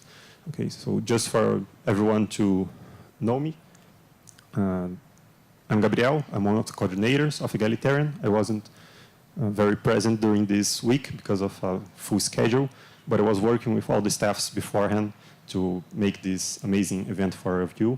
And I'm also the new president of PMI Untitled Chapter Student Club. So I'm also involved with PMI, the Project Management Institute. But the idea here is not to talk about me, it's to talk about the project management. So how everything starts. The first step is before the event, before you guys came here. The Egalitarian Portfolio Board, per se, some key professors, some key students that are involved with managing the portfolio, they define the teams, the themes that will be worked during this event. Yeah, so you guys already received a scope to work with during this semester, during this week. So you guys, you validated this scope, you made it refined, you organized the backlog for the whole semester. And now the idea is to, the Egalitarian Board, again, validate the scopes and allocate it in the projects, in the subjects. Okay, so these projects will be allocated in the subject. We are talking about subjects in 4 different universities. Inside each university, we have lots of subjects, yeah, not only 3. But the idea is we have teams working on all these projects. And then at the end of the semester, we have all the deliveries, and we organize all these deliveries. And these deliveries are again analyzed by the portfolio board to make sure everything's okay, everything's well documented, and then the portfolio board can create the project proposals for the next semester. Yeah, the first scope of project proposals that will be refined during the next Egalitarian Waste Summit or the next Egalitarian event. About the structure of how we manage actually the projects during the semester. Yeah, so we have the portfolio board, again, key professors, key students involved in organizing this portfolio, but we also will have 4 PMOs, 4 project management offices, 1 in each university, assisting us with managing all these projects. Yeah, so we already have the PMO here in Brazil. It's a PMO working already more than 1 year, managing the portfolio of the Brazilian part, at least, the University of Brasília projects. But now we'll have other PMOs with a simpler structure to assist us to manage this whole portfolio. Each PMO is responsible for managing the teams of this of its respective university. Yeah, so we have plenty of teams and plenty of subjects, but they're all managed and coordinated and supported by its respective PMO. The Brazilian PMO has a little bit of more complex structure because we will assist not only our projects, but also the other PMOs based on our previous experience. So the PMO at Brazil have 4 roles. The management role will be executed by key professors as well, and the other 3 roles are executed and part of teams with students. So we have the coordinators of the PMO. Nowadays we have 2 or 3 coordinators, if I'm not wrong, working with coordinating the PMO as a whole. And we have 2 teams that work directly with the projects and with the project teams. We have the control teams that are responsible for directly managing the projects and asking for a report and giving guidance about the scopes and validating everything the teams are developing. And we have a support team that basically develops the guidelines, the documents, the templates, the information we need to actually be able to manage the whole portfolio. Okay. The other portfolios, we have a more simpler structure, as I said. So we have professors in the management role, and we have students in the control role. So idea is the other 3 PMOs is to actually assist on the monitoring and control of the projects in each university, and the coordination and support students from PMO Brazil will also coordinate and give support to the other PMOs. So we have this relationship. Okay. And just to make clear how the PMO and the project teams interact. The PMO provides the project teams integration between teams, so we are responsible to make sure that teams that need to work together are actually working together. We have the providence of the project scope and all the project requirements that you guys developed during this week. We are going to refine it and deliver it to the project teams. We will provide some project management methodology and some guidelines of how to actually execute and coordinate these projects. We will provide insights and mentoring, and we will provide project evaluation and feedback. Again, we, as the PMO, includes professors and some key students working inside the PMO.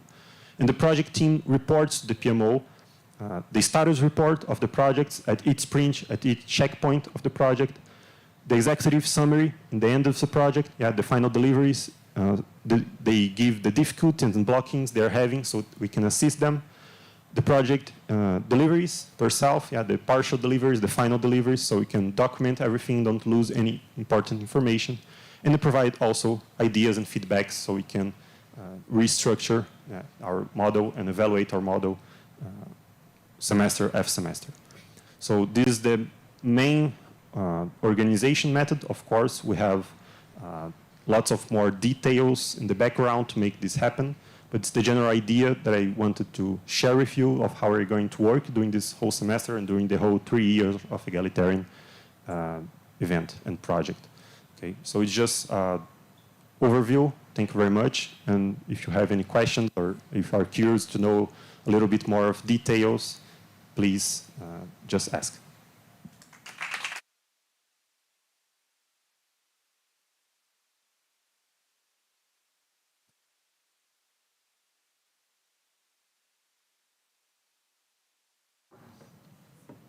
Anyone has any questions about the model? All clear?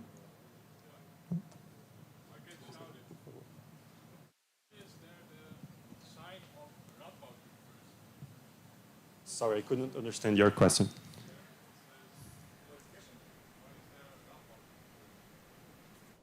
Yeah, that's interesting. So his question is, why is there red bound university inside your partners list? Oh, very good question. Yeah, so we already had Red Bald University working with us in some of the events and some of the projects that we developed.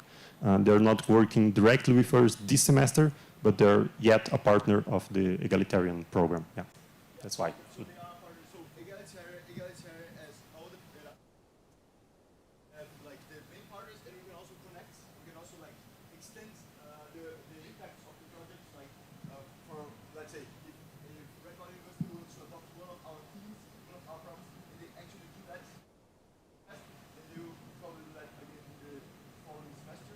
So in a way, we increase the impact.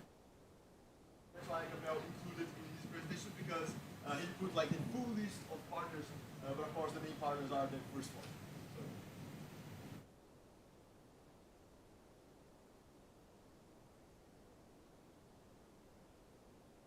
Thank you very much.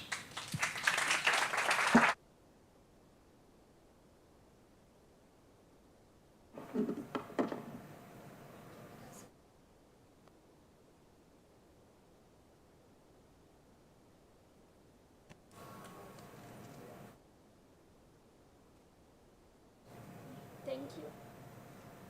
Thank you, Gabriel Fiuza, for the amazing presentation. And now to say a few words about this amazing egalitarian SDG challenge, I will ask to come on the stage Professor Jens, the coordinator of Erasmus project from Aalborg University, and also Professor Simone, coordinator of Erasmus project from the University of Brasília. And first, starting with Professor Jens' words, and after Professor Simone.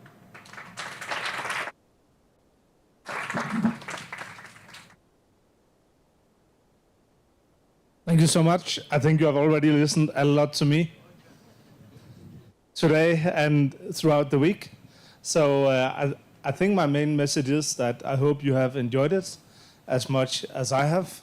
If you remember where we are, if you remember where we are coming from, many of you met for the first time ever, I think on Sunday evening or Monday morning, without knowing each other, without knowing what to do. And since then, it has been a week of getting to know each other. I understand there have also been social events yesterday. Alexander, are you awake now? Nice. And I think that's very good, because it's also one of the things we want to achieve, is both that you are working together, but also getting to know each other. I think we have had great visits. We have been to different field visits, both the new landfill and also to the waste pickers, where they were working in the cooperatives. And I hope that has been also an eye-opener and interesting and an inspiration for you, because it's really important when we are working with this kind of projects that we take our starting point in the people that it's all about. We are not working for the waste pickers, we are working together with the waste pickers and together with those that we want to make a change for. Coming to the middle of the week, where I felt there was some frustrations in some of the groups about scoping and finding the exact right place to do it, until actually today to having some really, really good presentations. I gave many, I've been giving grades, I gave many 5s, which is the highest. I actually gave only 5s to everything, because I think it's really, really great what you have achieved and what you have managed to do during a week. So I hope you have also seen this big development and tried to think back to where you started from. It's really amazing what you have achieved. Today is also marking, I was planning to say it's not the end, it's not even the beginning of the end, but it might be the end of the beginning. I think it's almost a Churchill quote.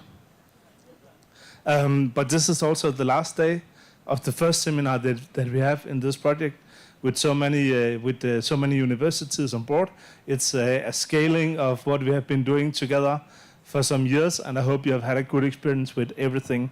We have been trying very hard from the side of the organizers to make it a good experience. We know that it has been a little bit challenging, for example, because the flight prices became really high, so we were struggling a bit to find the good solutions for it, for everyone, to make sure that you could all come here, that you could all stay in the same place. So some of you feel that sometimes the information has been a little late or a little changing. I hope you can forgive us. We have really tried to find good solutions all the way, even though it hasn't been easy. But I think we have managed to work around flexibilities in the system, so we got it to work here, and it's nice that that you all managed to get here. I hope you have had a great week. I think also there is something when I was in Brazil the first time, and this is like brutally honest. I don't know if it's been recorded. It is? Okay. I think there is a difference in how you perceive time in Northern Europe and Brazil, and what might appear a little bit frustrating. For example, if you show up at 9 and your meeting doesn't start before 11, that didn't happen this time. I think it's been quite good this time, actually.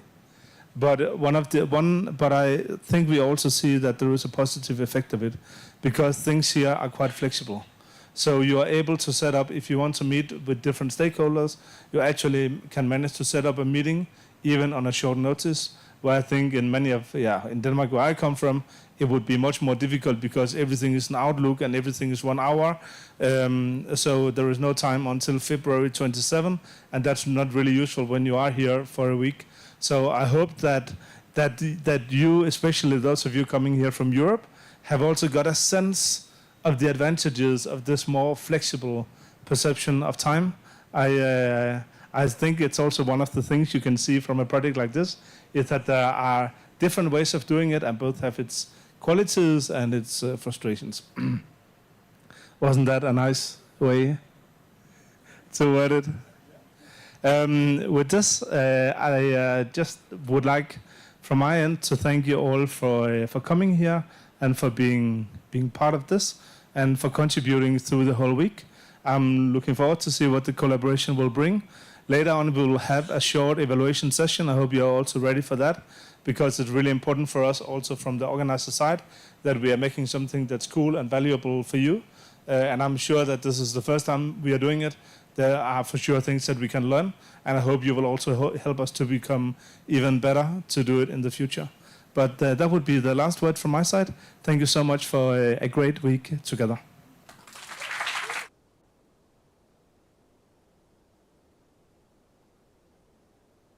Okay, before really finishing, I think we should invite, no, we can, yeah.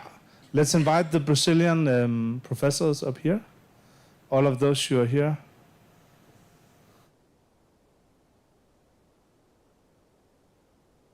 And my Brazilian pronunciation is not so good.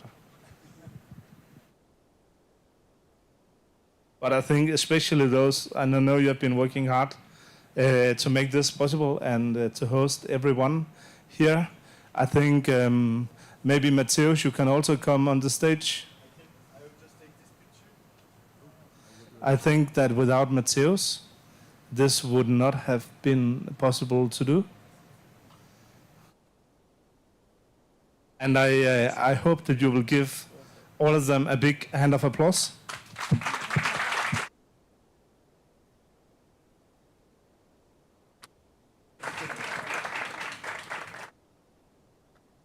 And sometimes it's like a politician. Once you get the word, you don't leave it again. But thank you so much for arranging everything for us. It's been great and enjoyable to be here.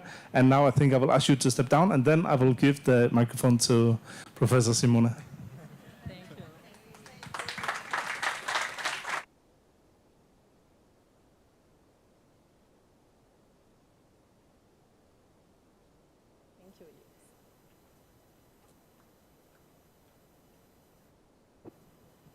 Hello, everyone. What a joy it's been to have you all participate in the first Erasmus Egalitarian SDG Challenge event right here in Brasília. Reflecting back, I remember the initial challenge we faced on day one, presenting complex problems, with the contest not being entirely clear for the newly formed teams of people from different backgrounds and cultures. But as the week progressed, thanks to the technical visits, you gained a deeper understanding of solid waste treatment and the recycling process in Brazil. More so, the interactions with the waste pickers were invaluable. Their personal stories and insights into their daily work for you to develop project plans targeted at solving the presented problems. This event was indeed a significant undertaking. We brought together students and teachers from diverse countries, all focused on addressing sustainability-related issues. We faced the challenges of correctly disposing of solid waste and saw ways to improve the quality of life for waste pickers, involving a variety of academic disciplines and skill sets. In just a single week, UV management to draft project plans that will be implemented during the upcoming semester at your partner universities. This marks the beginning of our journey to coordinate a broad portfolio of projects across different areas. Key skills in project management, especially in communication and integration, will be essential for success in this new phase. So go ahead and apply what we've learned. I hope this week has been as enriching for you as it has been for us. And we look forward to welcoming you back to the University of Brasília in the future. Now, I'd like to take a moment to invite to the stage all those who dedicate their time and effort to make the egalitarian event a reality. Our incredible staff, team, and the dedicated professors. Professor João Melo, Paulo Celso, Marcelo, Márcia, Professor Diane.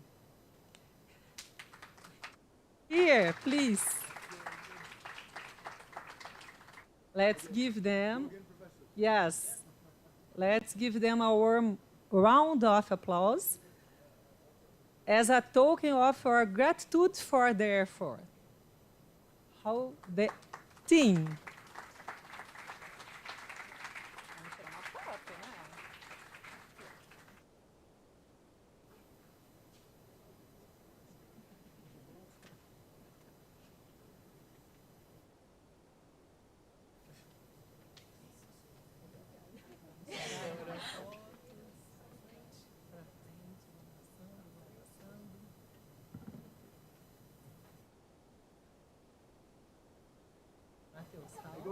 I'm also Brazil team.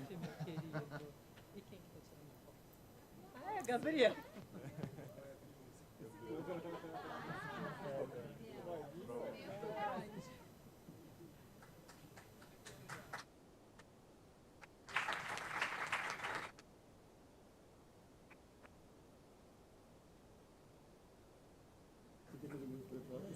Thank you, everyone, for your enthusiasm, your hard work, and the spirit of collaboration that you've brought to this event.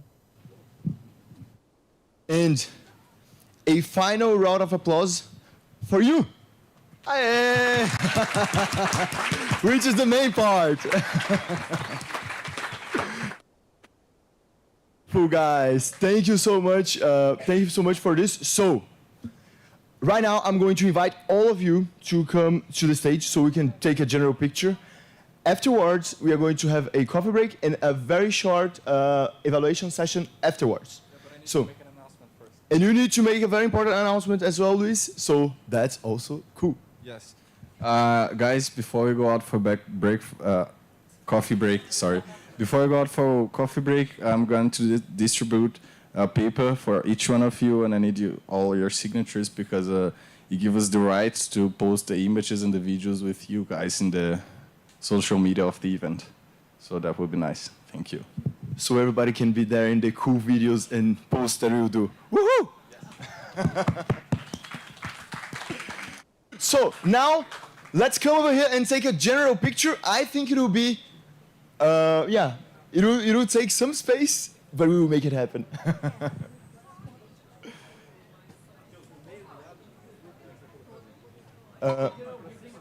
No meio, alguém vai ter que ir lá em cima, né?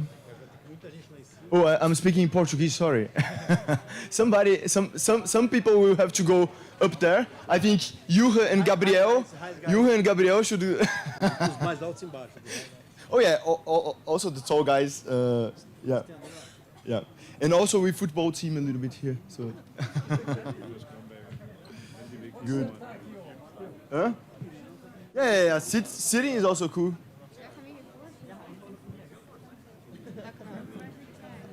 Yeah, you girls are perfect. Miguel, du skal kommen. I tried. What? I'm here with you. Good, perfect, perfect. Yeah. Luis, give him a phone as well. A phone. I need an iPhone, a good phone. Good phone. Needs to be a very good phone. Fala aí, essa aqui vai pro Correio Brasiliense. Exatamente. Sério. Good. Acabou. Just a sec. Luis, o telefone dele é bom? É 12. Mas se tiver iPhone melhor. 12. Where is Daniel Russo? Yes, where's Daniel? Can we borrow your phone? TikTok dance now? Yeah. It'll be a little bit difficult to make a vertical video with this broad. Okay, cool. Can I have something to do with my hands? That's good.